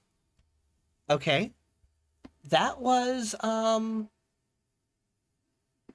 metal as fuck. That was fucking awesome.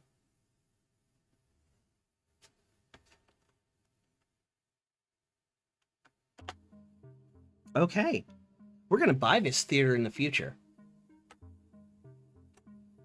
Smallhaven? Recruit villagers, speak to the village out, and come upon a farming village named Smallhaven. It is small and peaceful and has a population of 200 peasants. Visit the Ox Head. There is no village champion to fight. Visit the Laughing Man of Smallhaven. Take hostile action. Now, these people are allied with us. They're a vassal state, so we don't need to do anything mean. The Great Stone of Denland. You come upon a huge curved stone known as the locals as the Great Stone of Denland. Many believe that the stone is the reason Denland has enjoyed its state for peace for generations. Destroy the stone. No? The Gibbering Monk. You come upon a gibbering monk set on a carpet, uttering nonsense. There is a small bucket that contains various coins. Steal his bucket, kill the gibbering monk, and give him a gold coin. The gibbering monk pushes his fingers into his eyeballs. Give him another gold coin. Seems unreactive. Oh, okay. We went to the mine. We went to the theater. We did the wishing well. Smallhaven. Let's talk to Smallhaven. Speak to the village elder. Make sure everything's cool here. Village elder of Smallhaven Precious. His name is Darmok, and he's happy to greet you. Demand a yearly tribute. Request a trade caravan. Ask about the village champion. Smallhaven's currently without a champion, though he will find another one soon, no doubt. Ask about Smallhaven. Smallhaven is a close community of farmers. There isn't much of interest to do here, but those who wish us no harm are always welcome. Ask about Denland. Denland is rumored to be the most peaceful in the realm. There's a little bit of magical influence in the area, but that aside is very little going on here. And Jalad at Tanagra, 100% bad Space King. That's exactly what I was thinking. Hey Cookie, welcome to the stream. Okay, you know what? That's cool. Visit the Laughing Man. You follow a sound of laughter to a lone man at the edge of the village. He appears to be rather amused. Guys, is this an elf or a vampire? You have been lurking, meaningly. Did you mean menacingly or meaningly? Okay. Visit him again?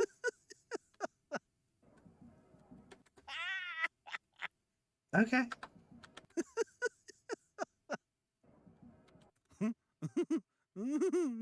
Okay.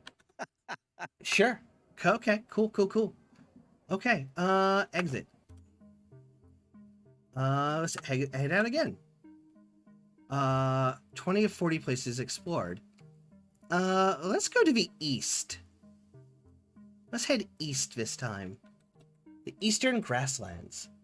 The sound clips are pretty good. So, okay, we've actually had a decent number of viewers. I saw the viewer counter up at 18 at one point. We're sitting at about 15 right now. Are you guys enjoying this game? Has it been pretty fun? I mean, so far it seems pretty good, and we're not even done with year 1 yet. I'm liking it so far. It's simple. I can interact. I'll give you my positives. It's simple, yet complex and deep, so there's a lot of mechanics that we can discover. I get to interact with the audience. It's very good viewer interaction, and it's got kind of like a weird random element to it. I have no idea. I've been writing with you muted. Cookie! Okay, that's fair. So, I was thinking, if this game is actually pretty fun today, I was thinking on the days that we do Fabled Lands, we could do this too. We could do like an hour of this game, and then switch over to Fabled Lands. Sort of like a split day. We do a little bit of this, take like a year or two in this game, do all the stuff, and then do the rest of the day as Fabled Lands. What do you guys think of that? I think that this game is simple and easy enough to pick up and put down. That could be a little bit of a fun day, like a fantasy day. Do you think this game would be good to incorporate into our weekly lineup? Maybe, if nothing else, we do this on Sundays after cartoon time? After we watch our community Discord cartoon event? We could do like an hour of this maybe on Sundays? I'm just seeing if you guys like it enough that like if it may have the power of ooh. The power of the ooh will give you strength. It always does, Cookie. Ooh woo. Hold on, Cookie. Ooh woo. Ooh woo. It always gives me strength. So, do you think that this could be good to, like, put into our lineup somewhere? Like, figure out where it goes? How dare you suggest content for your channel? How dare? How dare? Ooh woo. Okay, let's keep exploring, and you guys let me know what you think. To the eastern grasslands, the Farad Desert is a very warm place. Suited knights avoid this place as best as possible. The desert... How dare? Did you mean how dare? Is filled... avoid this place as best as possible. The desert is filled with magic and mystery, and holds within it the great artifacts market. Okay. Okay. Eastern Trade Post, Scorpion Fighting Pit, Mystery Slaver, Old Sandstone Ruins, Fort Grofmek Orcs, Ancient Rubble, Ruins of a Great Wall of Farad, Artifact Market, Rim Village, Ruined Old Tower. I think we're going to have to go to the Mystery Slaver and put an end to that. What do you guys think? We've got an untested army.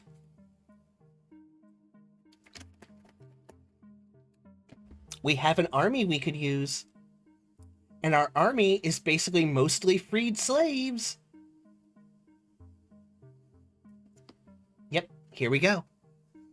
Mystery Slaver. You approach a small, unassuming dune of sand and see a small gazebo with several cages underneath covered in material to obscure what lies inside them. Overlooking this gazebo is a small man who answers to the name the Mystery Slaver. He offers to keep the slaves inside He offers you to keep the slaves inside the cage, each cage costing 50 gold coins. Cage 1, Cage 2, speak to the man, have the man arrested for slaving. Let's see Cage 1. Oh. Okay. I thought it would just show me what's in the cage. Okay. I was going to see at least like what he had first and then destroy him. He lifts the sheet and reveals a slave, plus 1 slave soldier. Speak to the man. The mystery slaver approaches and greets you, asking what you need. Ask about himself. I used to work for the artifact market, but saw opportunity here instead. What are the odds of getting each unit? Odds of getting nothing are 9, 10, slaves are 8, slave soldier, peasant soldier, bandit. Okay. Ask about the artifacts market. Artifact market is probably the most powerful place in all of the realm. Never been so much dangerous magic being concentrated in one place. Oh, hydrate. Wait, why am I changing? What? Ow! What? Why am I changing?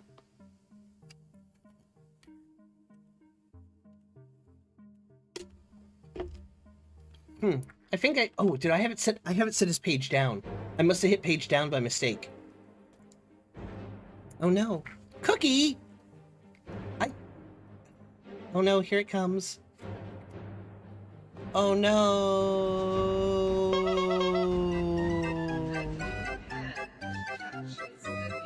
A new ham touches the bacon.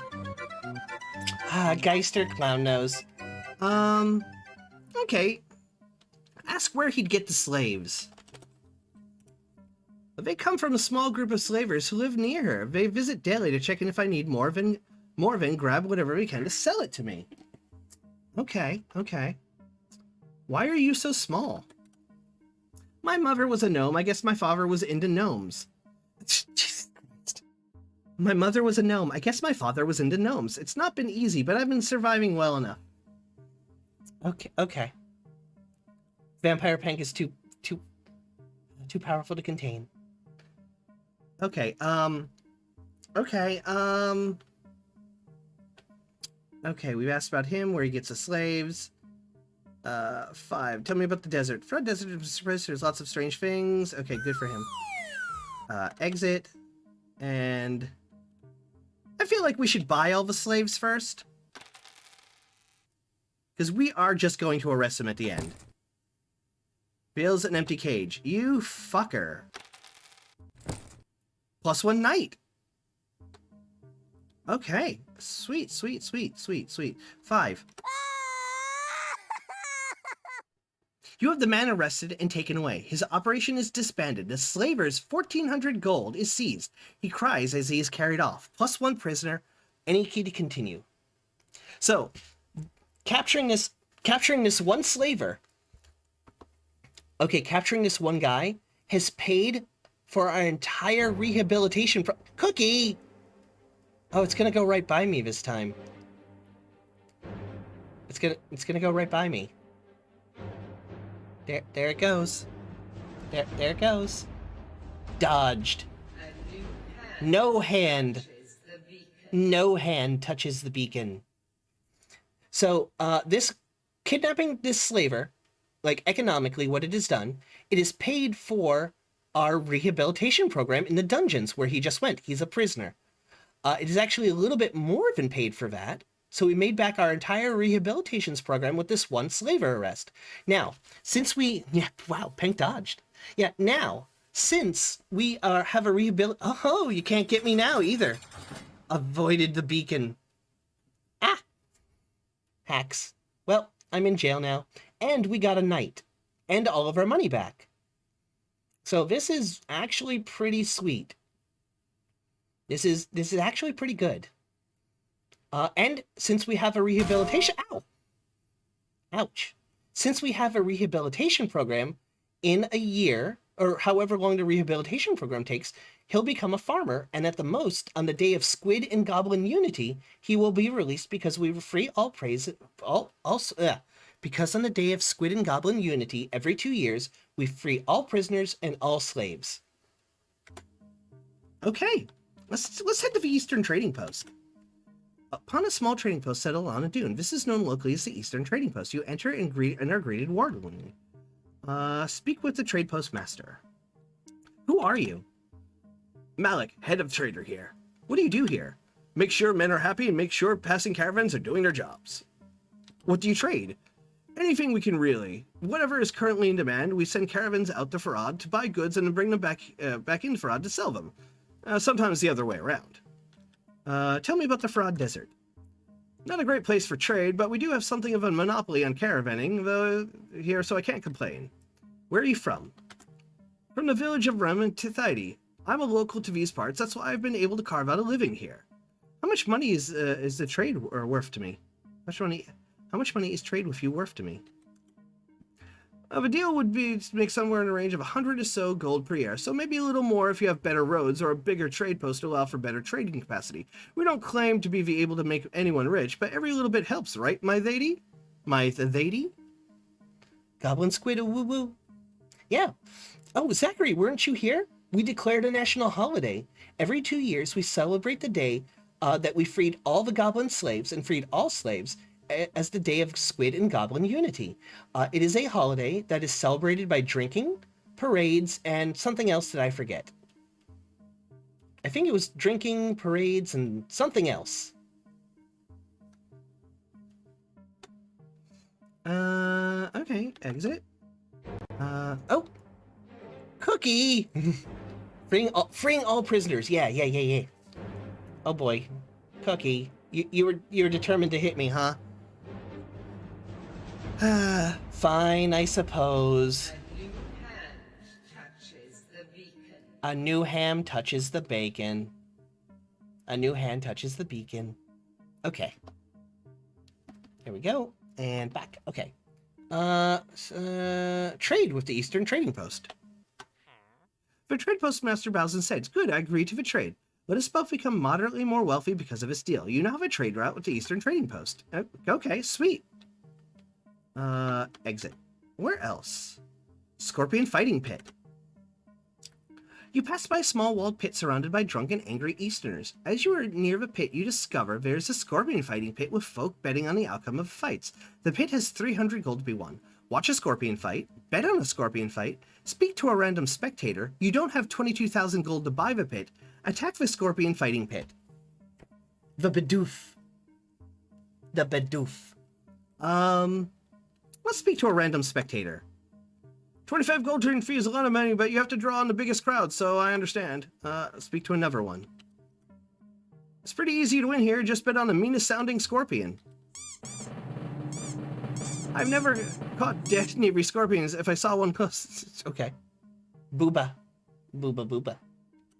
Let's bet on a scorpion fight, and we'll pick the meanest sounding scorpion. You pay the entry fee of 25 gold coins and stand to watch the fight. The gates slide open and 2 scorpions emerge, pincers snapping and stabbing.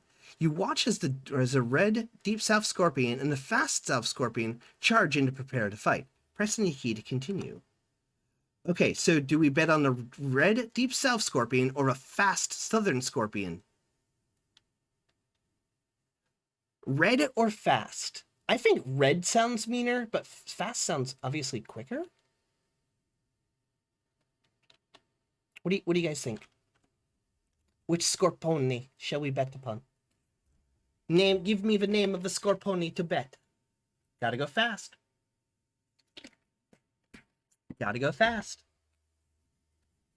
Okay. I guess we're picking the fast one. How much do you want to bet on the fast Southern Scorpion? Let's bet 20 gold. You place a bet for 20 gold on fast Southern Scorpion and stand to win 40 gold in the fight. Oh, they've got hit points. Okay.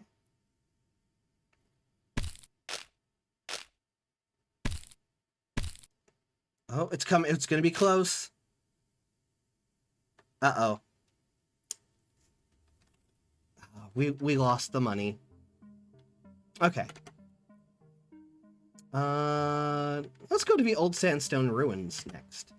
You approach some old sandstone ruins. It's unclear about what stood here, be it a fortress or a town or something else entirely. The only thing that is clear is that the time has swallowed it whole and left little behind. There's a small hut next to the ruins that appears to be occupied. Oh gosh, this is a lot. You enter the hut and are met by a strange-looking man with a small blue hat, a long triangular beard, and strange pointy eyebrows. He looks at you and grunts. "I am Arsam, the all-knowing. Ask what you desire to know, and I shall help." Okay, who are you? I am Arsam, the all-knowing, and many years ago I began to pursue all information. I sought to learn all that I could about these eastern lands, where I was born, and now I know all there is to know. Who am I? You are the ruler of Cephalopia. I should not need to tell you of yourself. Tell me about this hut. I built this hut outside of a ruined eastern sandstone and other nearby material. It seems like a good place to settle. Do you get visits here often? Very rarely, and occasionally passing traveler heading usually to the artifact market or Rhyme. Okay, do you leave the hut often? Yes, occasionally, at the dead of night. How do you get food here? Once every month, some villagers come from Rhyme with food for me. In return, I give advice to their elder. I also spy on any new information and I keep them in the know. I also spy any new information, keep them in the knowing about anything going on. Okay, that's actually okay. Tell me about the Scorpion Fighting Pit. Yes, the Scorpion Fighting Pit has been there for a while. We Easterners like to keep ourselves entertained, and unlike the Northern savages, we do it without beating each other to bloody pulps. Okay, tell me about that mystery slaver I arrested. He was operating not far from here, but you had him arrested. Good riddance. Sweet, sweet. Cool, cool, cool, cool. Yeah, you called it, Cookie. You called it right. Do you really know everything? Well, everything I'm aware of I know. Therefore, as far as I can tell, I know... Oh, Jesus Christ. Well, everything I'm aware of I know. Therefore, as far as I can tell, I know everything. No lies detected.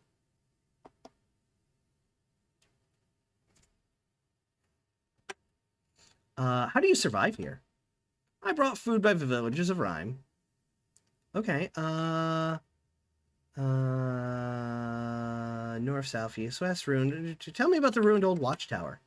There's a strange one, destroyed long ago, but not long enough to fit with any other ruin. There's not been any strong settlement here for a long time, so I don't know who built it, let alone who destroyed it.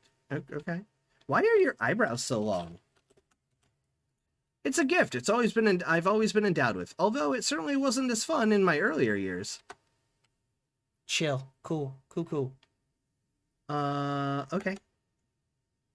Okay. Let's check out that ancient rubble. You approach a small patch of sand with some generic old rubble littered all over it. These are kinds of ruins are common in the Farah Desert. Okay, it's just ruins. Let's check out that ruined old tower. You approach the bare ruins of an old watchtower. It doesn't seem to be as old as any other ancient ruins littering the desert. Oh, okay, cool. Fort. Let's go to the fort. Fort Grothmek is a strange fortress built by a foreign architecture. The fort is presided over by Uruk, the oppressor, and is filled entirely of orcs who are believed to have fled from the Orcish mainland. Attack the fort, there are 400 orcs garrisoned here. You don't have 50,000 gold to buy the fort. Arrange a meeting with Uruk the oppressor, ask how much loot the gold they have stored inside, watch an orc brawl, speak to a random orc, listen to Galbrack the grunter. Let's speak to some random orcs. Grothmek will stand forever. You're not an orc, never had a conversation with a non-orc before. You should kill everything in the damn desert until the sand is red. I don't like non-greens like you. I don't like soft skins. It's weird that I like the smell of blood. Is it weird that I like the smell of blood? Blood. Let's have a meeting with the guy. After talking with the guard at the gate, you successfully arrange a meeting with the ruler of Grothmek, Uruk the Oppressor. Uruk is a large orc with a horned iron helm worn proudly on his brow. He looks unpleased. What is it? Who are you? I am Uruk the Oppressor, ruler of Fort Grothmek. Hear my name and cower. What is this fort? This is Fort Grothmek, built in an old orcish way. Who built this fort? We did. The day we arrived in the desert. Okay, cool. Where did you come from? From orcish homelands, far from here, full of swine. I rebelled against the god chief and was an outcast. Me and my men burned a line through the old homeland before sailing away and never to return. Who rules the Farad Desert? I do. Anyone who says differently can come to me and say it to my face. Who else is in the desert? A few little sorry settlements, Rhyme and the artifact market, and very little else. Will you trade with me? I don't trade, I take. Okay, cool. Tell me about the desert. Sand everywhere, and the locals are all cowards too. If it wasn't for the demand for that damned artifact market with its magic, I'd everyone in the Farad Desert in my chains. I see. 7. Listen. You approach Galbach, an orc so ugly, if anyone sees his face, they may break into a fit of rage and beat him to death. He's the local war grunter. He makes war grunts to get the fort ready for battle. He asks what you want. Talk to him? I do not have time for idle chatter. I must grunt. Oh, okay, cool. Yes, Yorick seems to be a bit of an oppressor. All right, let's check out the artifact market and maybe swing back here and conquer it. Second trade quarter, mage quarter, adventurers quarter, center of the market. You find a bustling market selling various artifacts to wealthy merchants. Petty bandits, lords, and heroes from across the lands. The market is guarded by a small force of elite soldiers. The market is also protected by a strange magical force. You don't know what it is, but you are warned as you enter that even kings have perished trying to seize the market. Visit the main trade quarter. Silver staff office, artifacts of the sands, western artifacts, mystical auras, or mystical wares, the grand house of ancient artifacts. Speak to a random passerby. I'm just here to try to make a living. There's not much else to do in Farad, but it's got to work for me here. 6. The shop that sells demonic stuff, mystical wares, wouldn't catch me dead. Not much going on in Farad. The only place to be. Imagine if the fragments of the Stone of Denlin was just a random rock from the ground. Who would know? Who would care? Would be hilarious, though. Silverstaff Tavern? Make a drink, local warm ale. Have a drink, speak to the bartender, speak to a random patron. Okay, 4. I've never seen one as ugly as Nugmek. I don't like you, I don't want to see you, leave. Alcohol, the cause and solution to all of life's little problems. One more. Can I copy this? Can I just copy that? Gimme.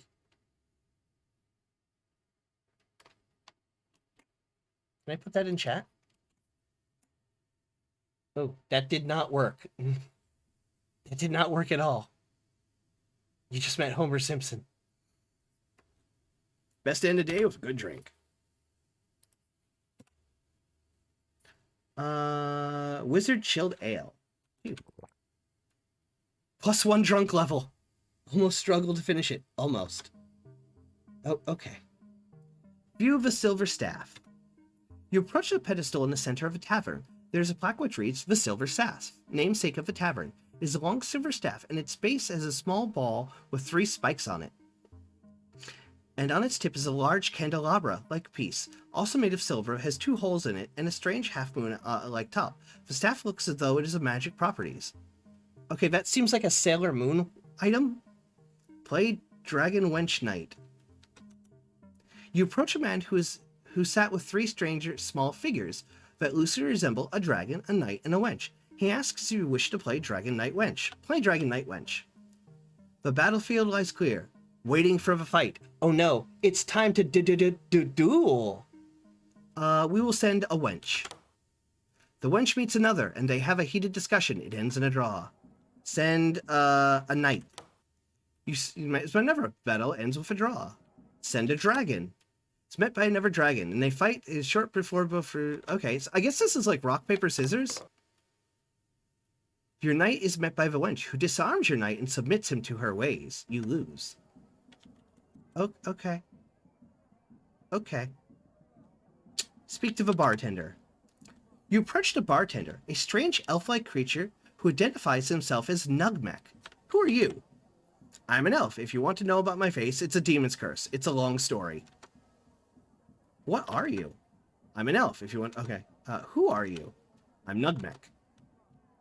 Who runs the artifact market? I don't know. I don't know if I want to know. Tell me about the Adventurers Quarter.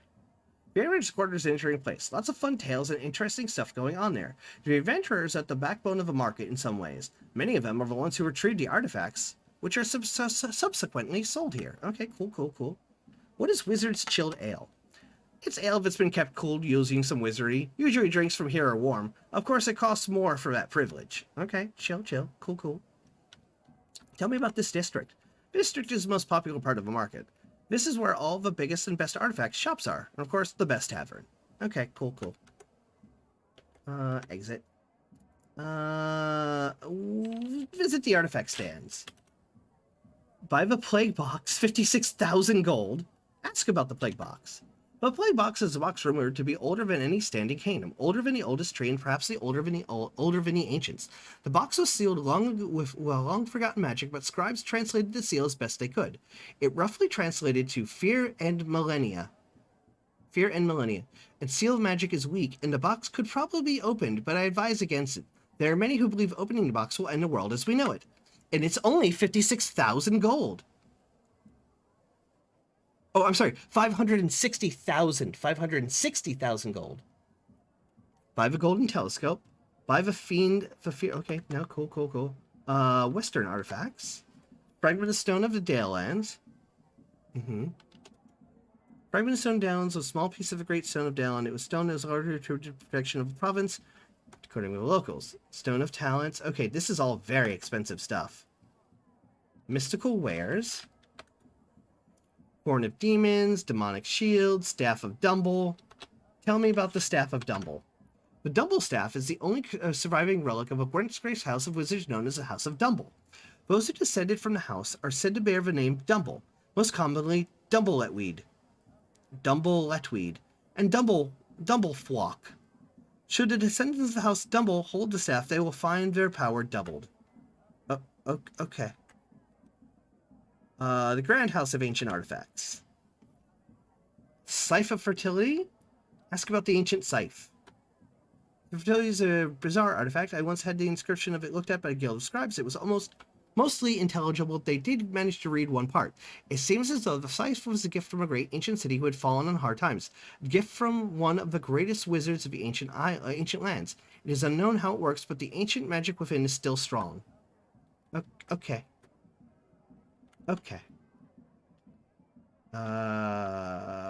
Let's visit the Mage's Quarter. Oh, old library, histories, floating house. You approach a novel sight, a strange house that appears to be floating, held to the ground by a strong chain. You feel as though your eyes are playing tricks on you. Oh, okay, cool. House of Changelings, okay. You enter a small, strange-looking building and are greeted by a man who doesn't identify himself. Speak to the man.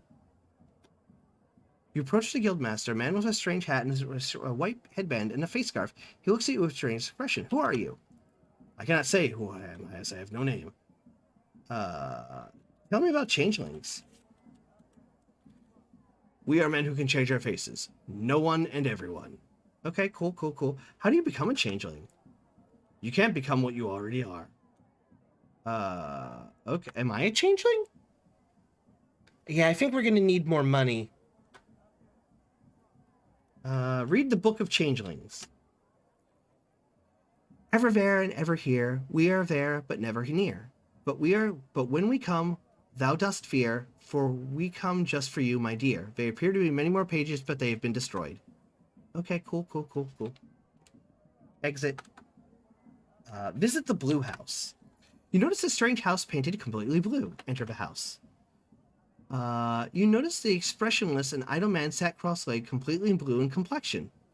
Give him one of your blue tree fruit. You hand the man the blue tree fruit and he stares at it in awe for a moment.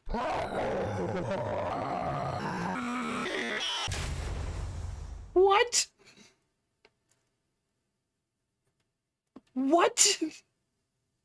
The man begins screaming extremely loudly. Soon the screaming becomes nearly inhuman. The blue man's head explodes in the blue mess. Heck. Oh shit. Suddenly, a gray-cloaked man enters the room. He has deep gray eyes and a long dark beard. He looks at you, and then the exploded blue mess of the occupant. The cloaked man pulls out a speedily. The cloaked man, rule 3023.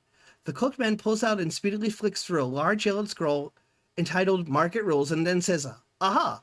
There we are. Rule 3023. Exploding head of a man painted blue entitles you to his household too." Wait, what? Fuck, what? What? Fucking what? Okay. The man steps forward and grabs the keys to the house from the blue corpse and hands them to you. He then nods and says, "Welcome home," before exiting the house. You now own the blue house.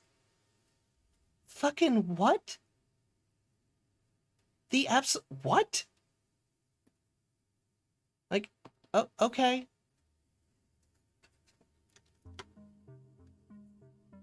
You own the blue house, but it contains the splattered corpse of its previous owner. You must get it cleaned before you can do anything. Have the house cleaned by the local peasants?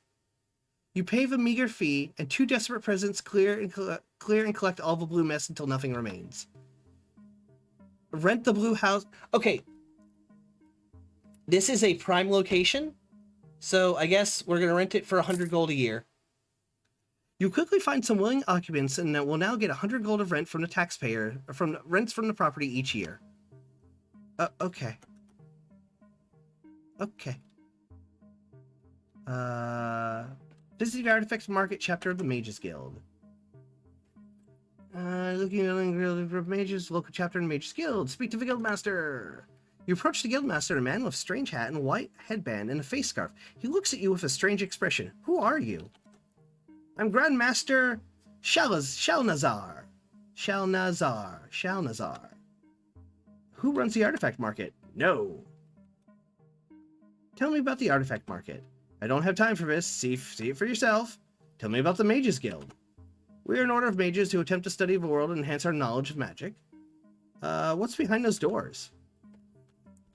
Because I am a good host, I will humor you. These doors contain behind them a number of things. The first is a library. The second is storage. The third has been sealed since we mages were given this building. And the fourth is a secret I cannot reveal.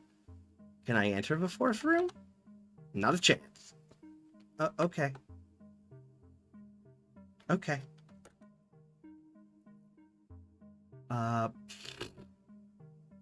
Speak to a random member.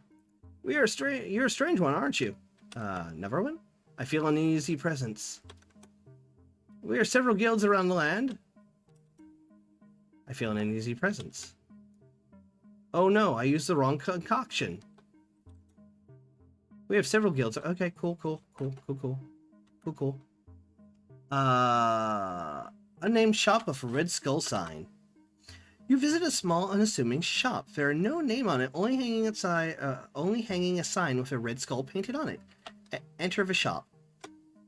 You enter the room and immediately spot a tall, thin man with reddish eyes stood waiting in a room with a few candles, giving off only a speck of light. The figure speaks. Welcome to the Museum of Forbidden Arts. Who are you? I am myself. I have no name. I sold it long ago. What is this place? The Museum of Forbidden Arts. Have a look. Show me around? There are a few things I can show you. Look at the cursed orc ear. An orc owed me a debt for a service I did for him. Let's just say he didn't hear me coming. Haha. Look at the jar of demon blood. I extracted it from Zerserol. Over there, the blood is forbidden. It tastes like metallic spicy flavor. Even a drop in your mouth will cause you to vomit your own blood for 3 days. I've poisoned a few with it. Not everyone survives. Look at the head. This is the head of a demon I caught. He tried to convince me he was a gnome, but I know it's a lie. His name is Zerserol, the evil trickster demon. You blew up a guy. You blew up a guy and became a landlord. Villain arc. Oh, okay, cool. Floating house, unnamed shop, Tower of Histories. Okay, cool. Visit the adventurers area.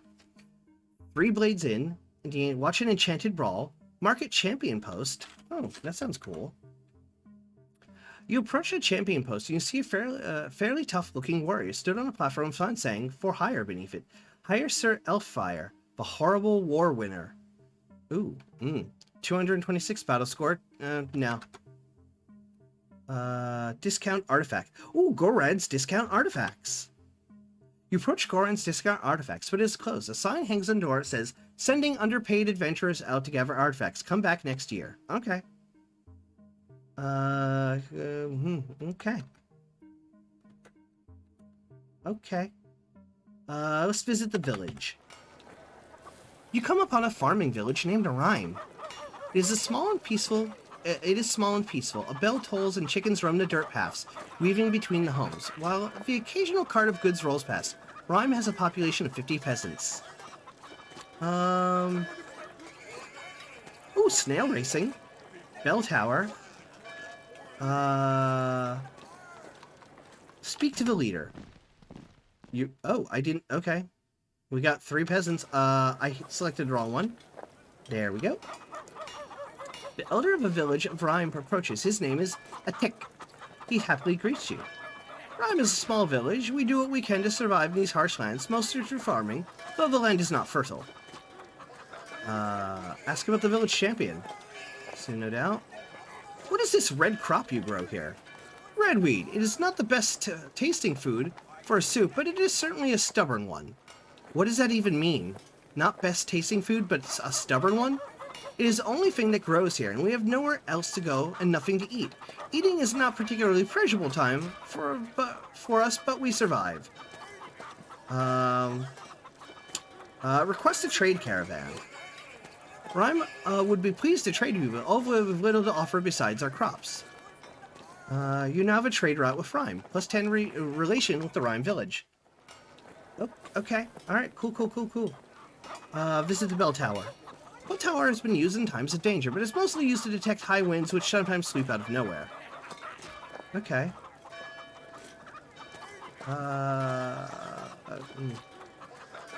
Harsh. Okay. More trade, yeah.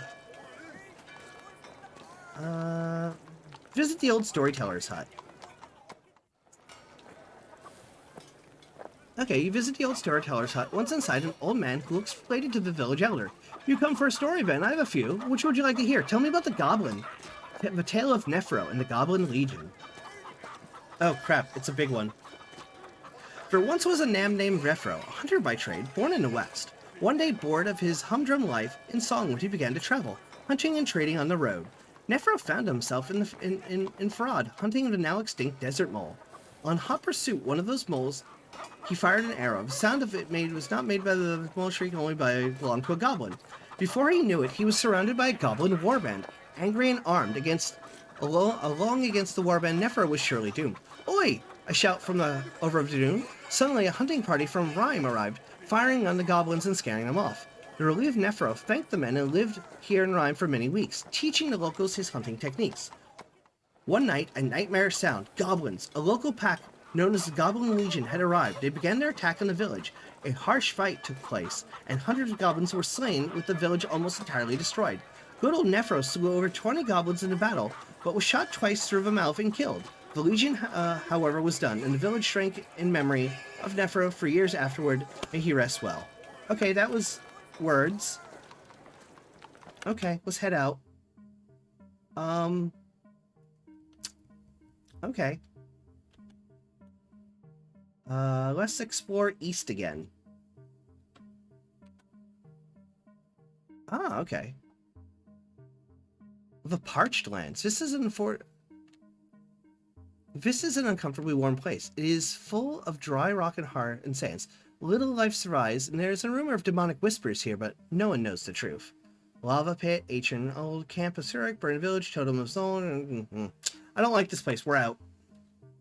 Let's explore to the west again. Okay. Great Stone of Denlin, Wagonsman Post. Trade with the Wagon Man. You now have a trade deal with the Wagon Man Trading Co. Good for us. What's your name? They call me Wagon Man, but my real name is Colgar. What's with the hat? Picked it up at the black market on my travels to the north. There is a fine hat shop near the port district. Dokra, I think I'd call it. Do you have much gold here? A reasonable reserve, but the workers here are paid very well, so we don't sit on a true mountain of gold. That's good to hear. Who are your customers? We try to trade with everyone. Anywhere we can make a profit. Okay. Okay.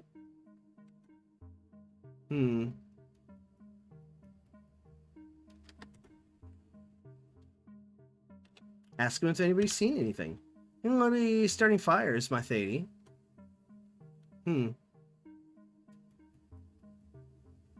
Hmm. 12. Head west. Okay. Okay. I see how it works now. Okay. Songwood is a relatively peaceful but vast woodlands known for flocks of singing birds and adorn its high trees. Many Westerners walk through here to unwind. Okay, Darkdale. Darkdale's our protectorate.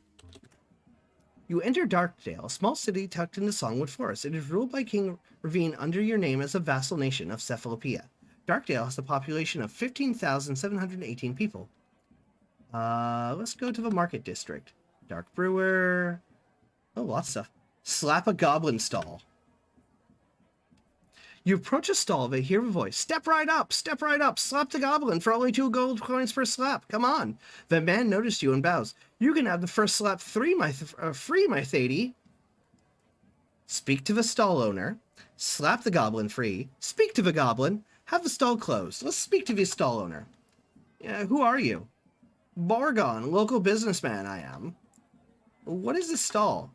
Goblin slap stall. Slap the goblin. Where did you find the goblin? I won him in a game of sudden death. Is this legal? Would I be here if it wasn't? Do you make much money with this? Plenty of gold. Speak to the goblin. You try to speak to the goblin, but he just stares at you. Well, if the goblin's into it, sure, but he's not even talking to us. So, fuck this guy. Fuck him.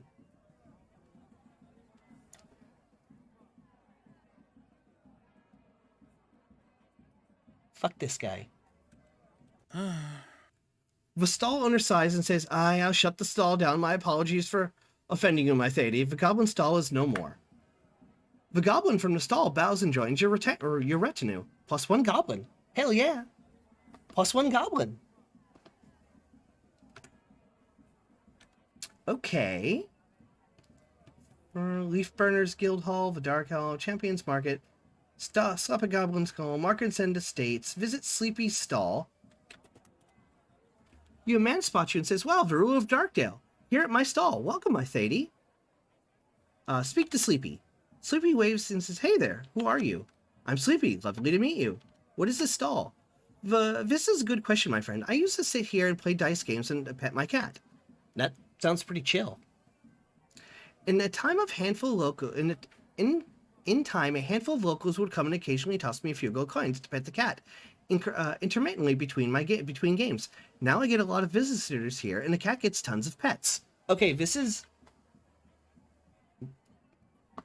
pretty good. I'm actually digging this. Okay. What's the cat's name? The cat's name is Jolny, but my other cat is Ronald. Is staying over at the Cat Tavern in the Folks District for now. There's a cat tavern! Did you guys hear it? There's a cat tavern!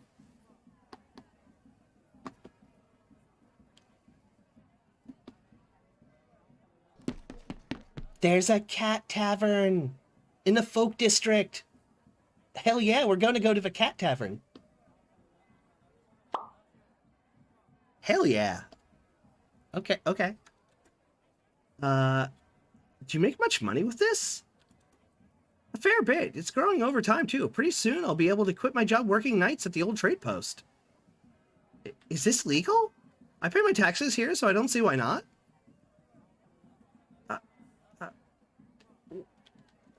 How do I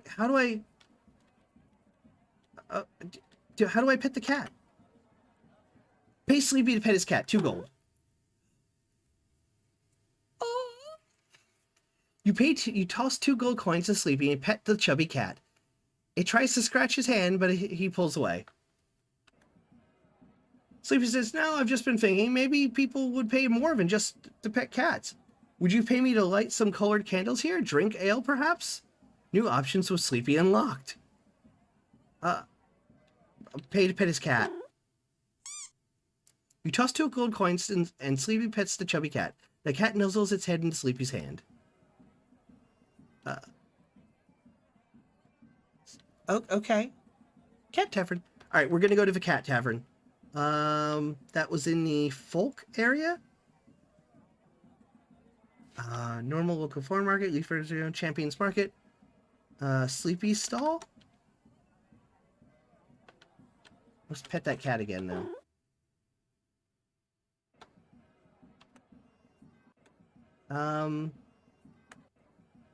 The folk district. There we go. Recruit local peasants. Sure, let's get some peasants. Okay, got some peasants. Darkdale Jester Society. That actually sounds pretty cool. You enter for Darkdale Jester Society, a place filled with trainee jesters and comedians. And you can't put your finger on it, but something seems funny here. Badum-tish.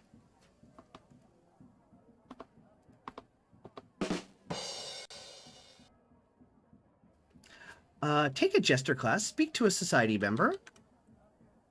Man, is it me or is everyone here nuts?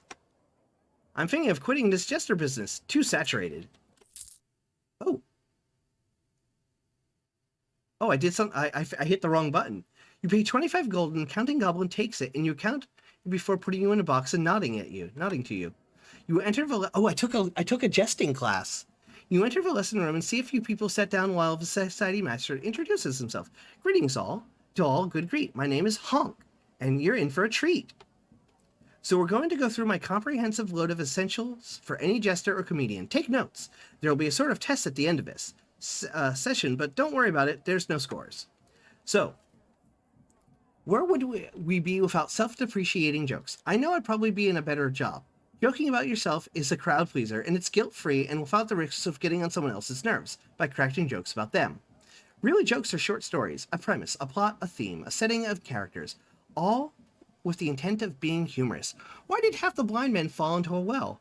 Already you've got a character. This half-blind... This half-blind fellow, we've got a premise, a question, a situation of him falling into a well. So did blind man fall into the well? He didn't see the well. He did... Oh, shit.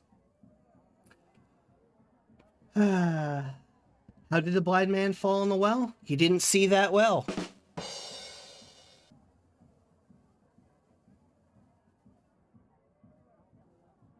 Hey, Ash, welcome back. That one's great. That's a play on words, you see. Let's do another one. Another favorite of mine is the anti-joke, subverting the expectations of a type of humor for a sort of light, almost shock value. What's red and bad for your teeth? A brick! What's big and gray and hurts when you get it in your eye? A castle!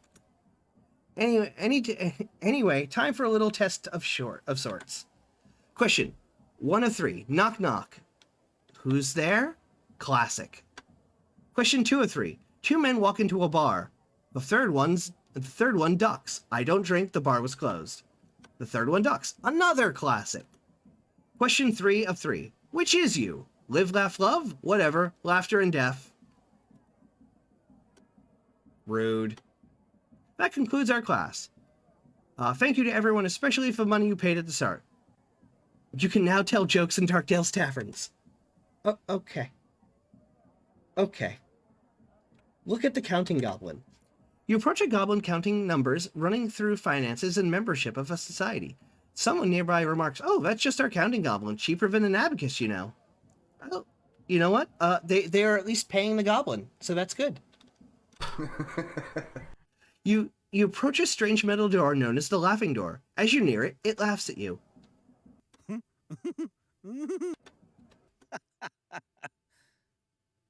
Okay, that door is in fact laughing.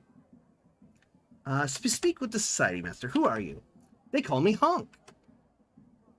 Tell me about the society. Good place for funny persons to be funnier. Together. Okay, cool. So it's a jester guild. Tell me about the counting goblin.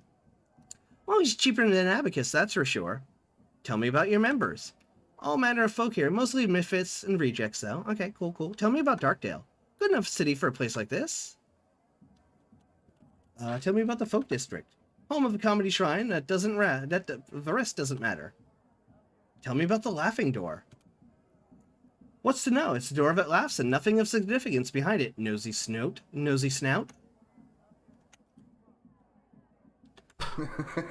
I want to see what's behind the Laughing Door.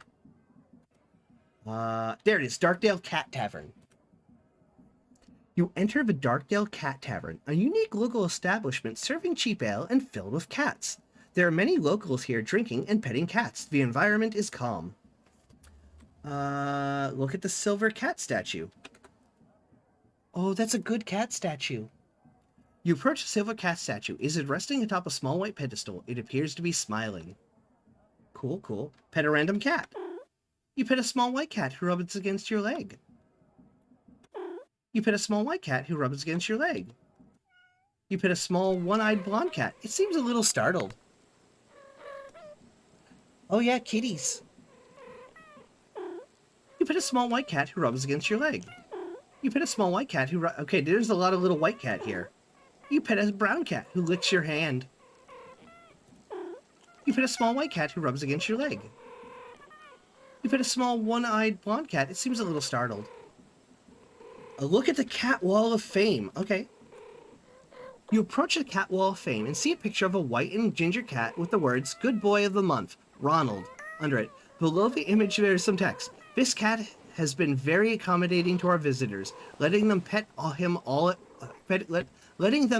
all times. Cat of the month!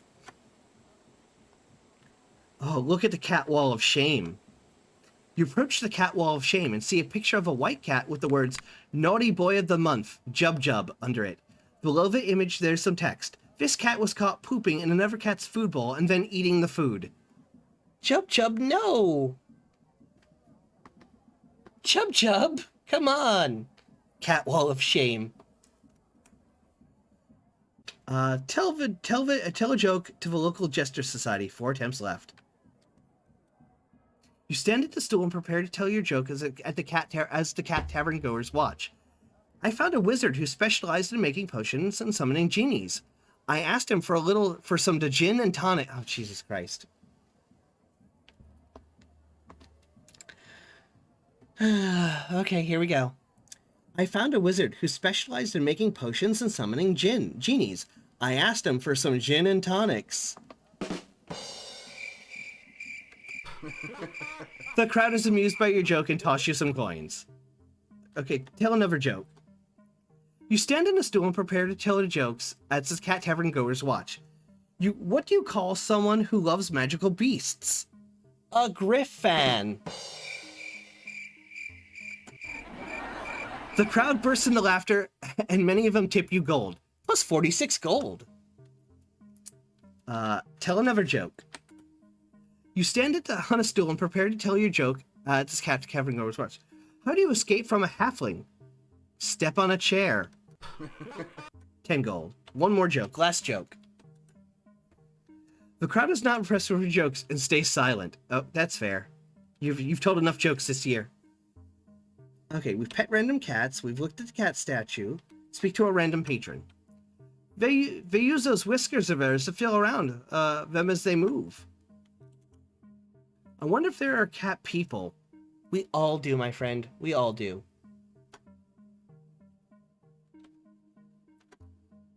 I've come here for a laugh, but this place has become my way.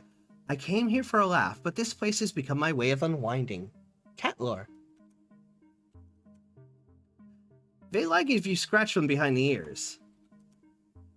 If you stroke them and give them treats, cats like you more. This is true. This is cat fact. Speak to the bartender. Who are you? You approach the tavern keep, an attractive young woman named Katir. I'm Katir, but some of the creepier ones call me Katir the Beautiful. Whatever though, as long as they're buying ale and keep their hands to themselves. If they hurt the cats, though, they lose a hand. True, fair. Tell me about the silver cat. That cat's made of silver. What's the tell? Oh, okay, cool. Tell me about your customers. There's no particular type of customer. I think some people come here for the novelty, and now come back because it's much nicer and more relaxing environment to drink in. Cool. How's your business? Business is pretty good, thanks. Who's your favorite cat? I love them all, equally. And look, her expression changes. Tell me about the tavern. I worked hard to save up a lot of coin. I like cats and ale. Open the cat tavern. It's unique, and I think that draws a lot of people here. Okay. Darkdale's a great place, and I don't think I enjoy it anywhere else as much. There are some terrible places people have to live out there. Can I invest in the cat tavern? Have a drink. +1 drunk level. You spilled the last of your drink all over yourself. -1 public opinion. Pet a random cat. Brown cat licks your hand. One-eyed blonde cat seems startled. Cute gray cat purrs and rolls over. Oh, such good cats. All cats are beautiful. Okay. Pretty good time at the cat tavern. Let's see what Nario's den is. Ooh, actually, let's go to Mystic Mix Shack. You visit a small and unassuming hovel near the end of the folk district. The door is open. Enter the hovel. You enter the hovel and find a small white-skinned person with purple eyes. They nod to you and say, "Ask what you wish. I know a lot about Darkdale. Who are you?" I'm Mick. Sorry, I'm not very good at describing myself, to be honest. Who runs Darkdale? I know you want me to save a ruler of Darkdale, but it's the people who run this place. It could exist without the ruler, but not without us. Ooh. Okay, Comrade Mick. Nice. What do you do? I help out where I can get by, and it can be hard to sustain yourself in a society driven by spending gold, though. Oh, hell yeah, Comrade Mick. What are you? A question is a little rude, but I'll indulge you. I'm a halfling. Tell me about the Jester Society. I can't tell if I'm just overreading it, but I'm pretty sure that a guild of jesters is actually a cult. Maybe. Why are your eyes purple? I get asked it a lot. I was born like it, but I don't know why, and I don't think it affects me, though. Okay. Tell me about the cat tavern? Katir's place? It's so cute. It's very worried about it when I was very worried about it when I heard about it. The idea of drunk brutes and small little creatures seemed like a recipe for disaster, but Katir has done it very well. Any customer causes trouble, they regret it. Sweet, sweet, sweet. Tell me about this hovel. This place? Nira and Katir chipped in and helped me buy it outright. Now I own it and I don't have to pay anyone rent. It's no place, it's no palace, but it kind of is, at least for me. Okay, definitely Comrade Mick. Hell yeah, no rent. Why do you know so much? I don't know, I just think about a lot of things. Mood. What do you do? I help out here and there. Okay. Mick's pretty cool. Goodbye and be safe. Exit. Okay, so there's still a lot of places to visit. Let's try the Nobles District. Guard approaches you and says, "Hold on, we need to check everyone that comes through here." A towering figure emerges from what the guard post and notices you. The towering figure turns to the guard and speaking to you and says, "Handir, did you know with whom you speak?" The guard looks confused and squints at you. "I have no earthly idea," he says. The towering figure, "This is Panko, the big squid." Jesus Christ. "This is Panko, the big squid that makes all the rules. An overlord of Darkdale." The startled guard bows his head and says, "Oh no, I'm so sorry, my lady. Commander Nerid, I'm sorry, I didn't know, I swear." The towering figure, "Don't worry, Handir, you didn't mean anything. Go and patrol the upper wall for now." The guard known as Handir, bows and leaves. The towering guard figure says, "Sorry about that, my lady. I am Nerid, commander of the Darkdale Guard, and of course, your humble servant. Welcome to the Noble District. Please don't hesitate to come back here if you have any questions." Oh, okay, cool. Darkdale Treasury. You enter Darkdale Treasury. Here all of Darkdale gold reserves stored. They're told there is 31,000... Oh yeah, take the gold. Oh, okay. Okay, so I didn't want to take all the gold? A place where Darkdale's gold supply used to be stored. It's cleared out now. I didn't want to take... Technically, I am the ruler of this land. I'm over the king. They're a vassal state. Shit. I didn't... Fuck. Okay. Every noble states. Buy the 3 buildings worth 2,500 gold. 25,000 gold. I went to the treasury of Darkdale and took all the gold out. 31,000 gold. I'm gonna try? Inquire about the building? We learned they are occupied by affluential local noble families. Each family pays 650 gold per year in rent, and they are never late. Okay, so I could buy 3 buildings for 2,500 gold. Or, sorry, 25,500... Or 250,000 gold. 1, 2, 3, 4, 5. 1, 2, 3, 4, 5.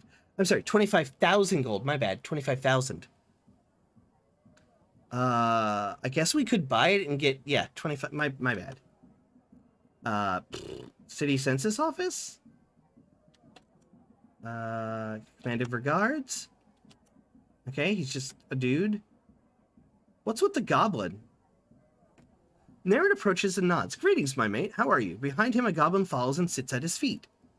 Oh, this better... Don't be a slave, my dude. Oh, no, that's not a goblin. That's my cat. His name is Goblin. Narrett says. He then pets the goblin on the head and says, Isn't that right, my boy?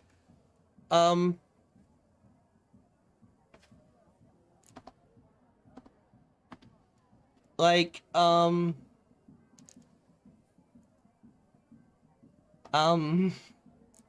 what did I just... What did I... What? What is happening here? Is this, okay. Goblin cat boy. Oh, okay. The goblin purrs. Good boy, goblin. The goblin meows. What is happening?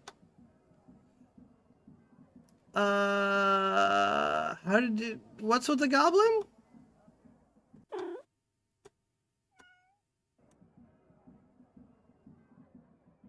What do you do?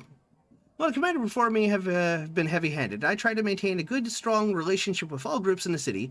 Men are quick to condemn one another as evil, but sometimes the act of demonizing someone is the truest evil because it is doing so allows you yourself to be bad with a clear conscience because it's against someone's you perceive as bad. You never know someone's story. Okay, cool. I spend a good chunk of my time with those who have committed crimes of some degree trying to rehabilitate them. Sometimes you can even join me. They even join me. A number of my guards are reformed youth criminals. Okay, so like... That's actually pretty chill. That's actually pretty chill. Well, the last commander got caught extorting nobles. When looking for a replacement, the king saw me and gave me the job. I think it was my height, to be honest. Oh, okay, cool. What do you do? Okay. Who runs Darkdale? Darkdale is ruled by Reven. Of course, he is your vassal, so Darkdale's true ruler is you. Game broke, Pank. It kind of did. Listen, if all the furries ever can be chill and cool and awesome this weekend, the goblin can be a cat boy. Yes. Okay, so that's okay, cool. Darth Reven? And he's my vassal. Okay, speak to a random guard. Sorry, I've had a hell of a patrol. I'm going to go for a sit. Another day, another sword confiscated from the brawl hole. Can't wait to take the uniform off and go for a pint. Inquire about the garrison. Inquire about the garrison of Darkdale and they're formed. 1,047 guards and 1,568 levy soldiers. The levy soldiers are made up of the toughest 10% of Darkhold's population, ready to take up arms whenever needed. Okay, cool. See, this place is awesome. The Brawl Hole. Great Fortress of Darkdale, the Gilded Crescent Tavern. Exit out. The Market District? Where's the Brawl Hole? Brookware, Tavernside Houses, Champions Market, Slap and Goblin Stall has been closed. The Folk District, was that where the Brawl Hole was? There we go. The Darkdale Brawl Hole. Visit a place known as the Darkdale Brawl Hole. It's a small ditch where folk fight for fun. Upon seeing you, the fighters bow. Watch a fight. Putius the Disturbed, 101. Nindin the Simpleton, 60. Putius the Disturbed. Okay, so we're going to watch them fight.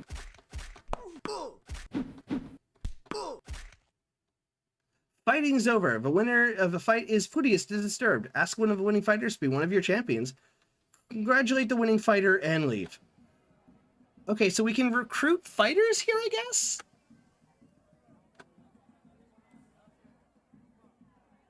Negon's Hovels. Okay.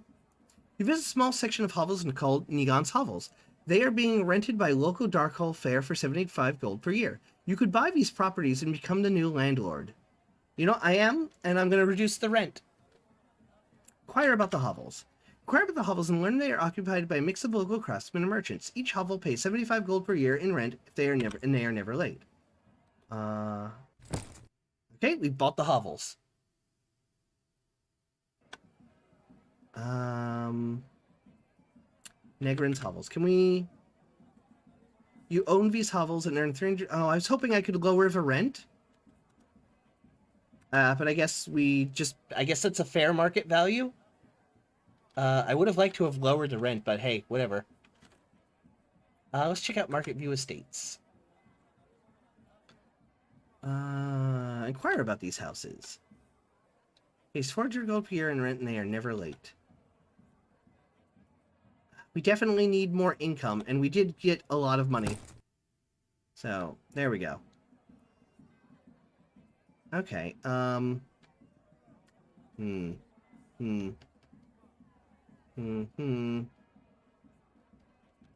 Let's talk to the Jester Society again.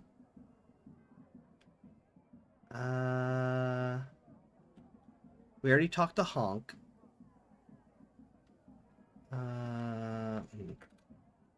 We take the class again? My name is Honk, and you're in retreat. Okay, we already did this.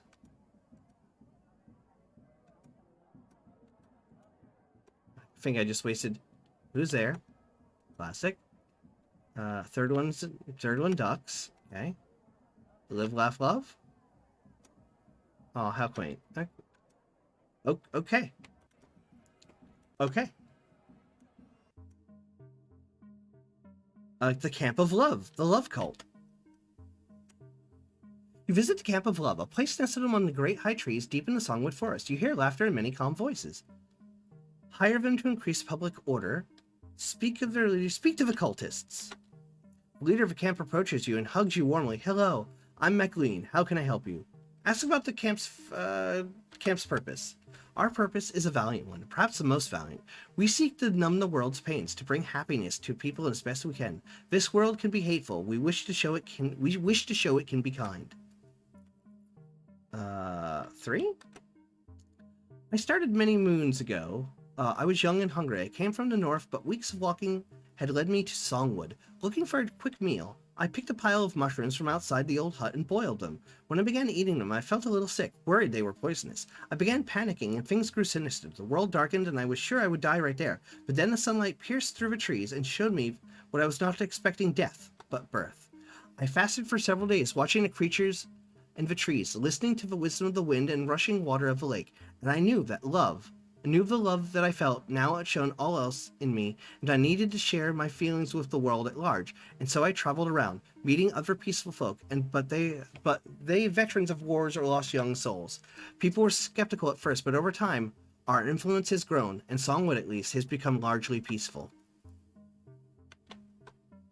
Well, we have helped a great many people in our time, and luckily for us, those who have helped, but be them dirt farmers or high nobility, look after us and keep us fed. We receive donations often. However, on occasion that times get tough, we head to a nearby farmland and work the fields while the rest of us fast for a few days, refusing to eat or drink. It can be pretty tough, but together we cannot fail.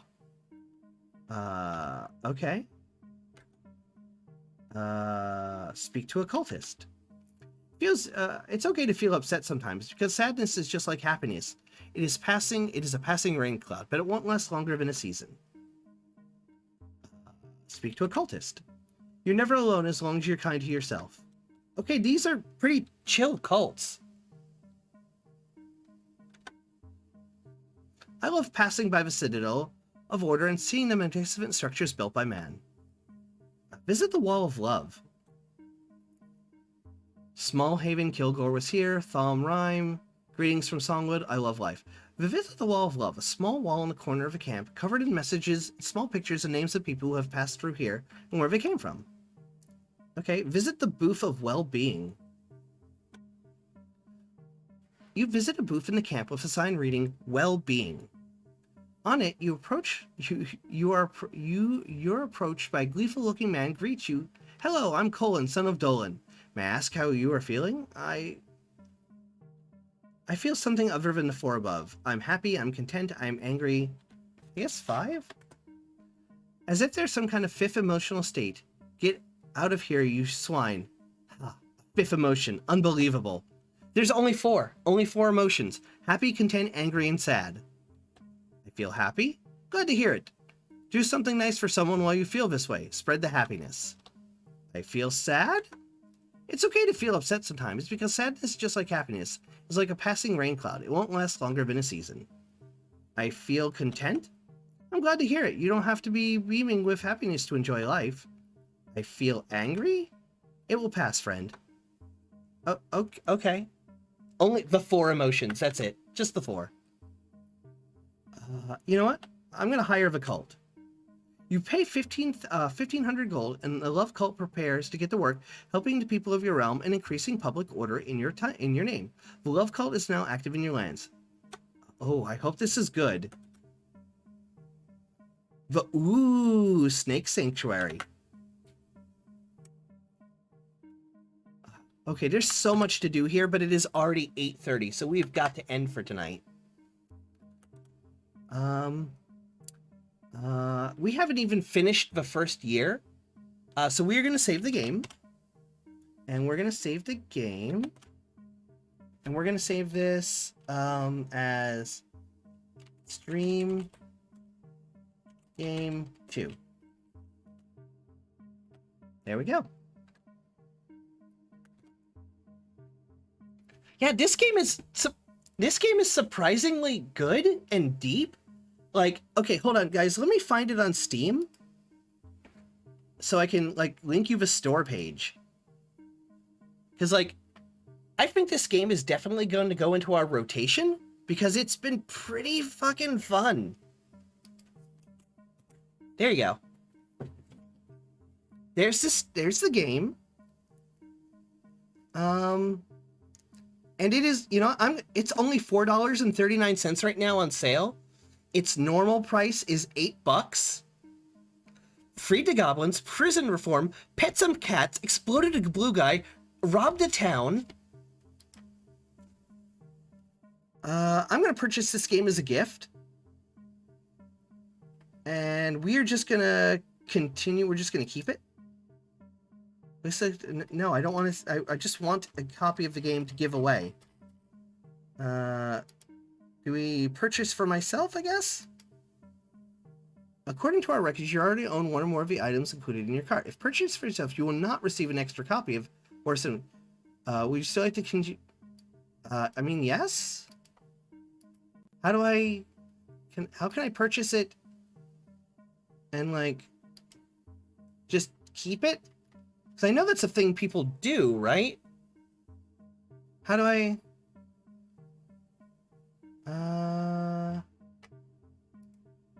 No, I don't want to schedule a delivery. Just...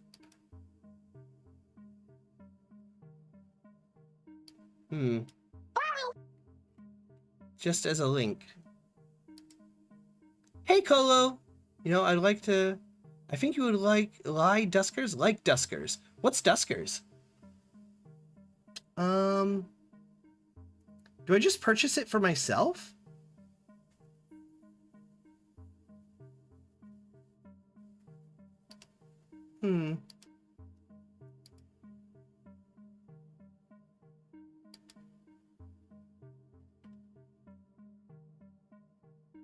What do you mean, just as a link?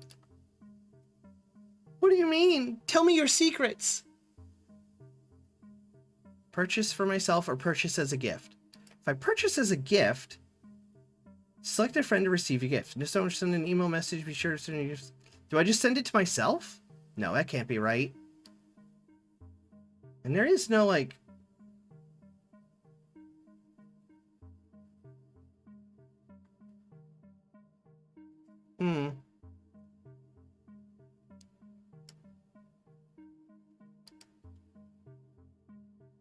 I guess I just purchase it myself. Yeah, according to your records, you already own one more copies of the items included here.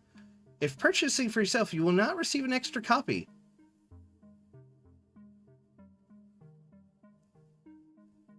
Like, I'm confused. Well, I'll figure it out later.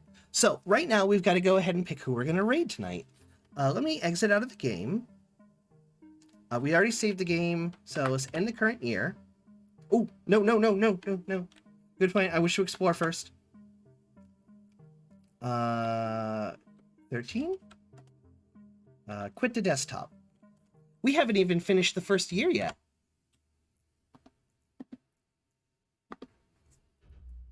So, I'd like to give an extra special thank to our mod, Snufflex tonight, who banned not one bot, but 2 bots. Thank you, Snufflex, for banning 2 bots. And Sentient Cookie, just for being there, and Ash. So I appreciate you all staying with me tonight. It looks like this game is going to make it into our regular rotation, because, gosh hecky, this was actually really fun. Yeah, didn't meet any of the other factions yet, like the Space Goblins over Toothy Vampires.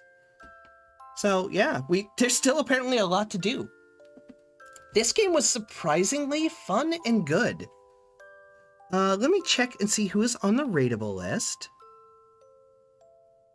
And I think I know right where I'm going to send us.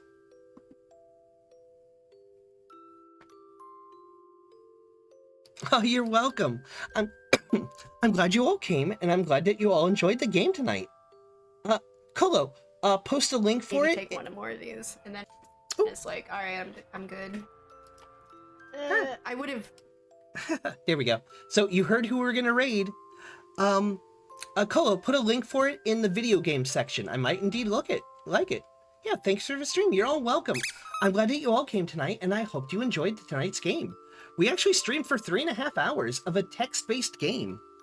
So we are going to go visit Seth Estbat. She is a very cute goblin VTuber. I like her very much. She's very fun. She's playing Vampire the Masquerade Bloodlines tonight. So Seth Estebat is a very cute goblin VTuber, and she's playing Vampire Bloodlines tonight. So I'm going to send you guys over to her. And you know what you need to do when you get there, right? You gotta say Squid Raid. Just like that. And if you have our emotes, add the emotes.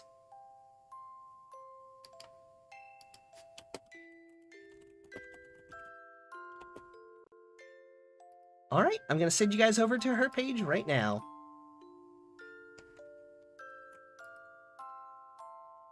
You got to say Squid Raid when you get there, okay? All right, you guys have fun. Oh, got to start the raid. There we go. And I'm sending you over to her page right now. Oh, when you get there, you got to tell her what we did. You got to tell her about the day of Squid and Goblin Unity and how we freed all the goblin slaves. And then ended the slave market, and then, like, all the good goblin stuff we did. You gotta tell her about all of our goblin good deeds, okay? The goblin liberation, yeah. Alright, you guys have fun over there, okay? Oh, or Green Man. Oh, you can get it on itch.io. Excellent. I just want to be able to give this game away to, like, I want to buy, like, 3 copies of this game and then give it to people as gifts. As, like, giveaway prizes. For, like, other small streamers, because I think they'll like it too. Like, I might give a copy to Shark Sashimi, I might give a copy to Iggy, and because I think it's actually a pretty fun game. Alright, you guys go have fun over at Seth's place. Yeah, there might be better ways of distributing it. We'll figure it out. Alright, you guys have a good night and have fun. I'm gonna update the schedule tomorrow, but our normal streaming time is weekdays, at about 4 to 4:30 p.m. till about 7 or 8 p.m. So I'm not sure what we're going to stream tomorrow. It might be this and some Fabled Lands. So I'm thinking like Fabled Lands this split? Not sure. But anyway, you guys have fun. We'll talk about it on the Discord. Check out the Discord. Bye!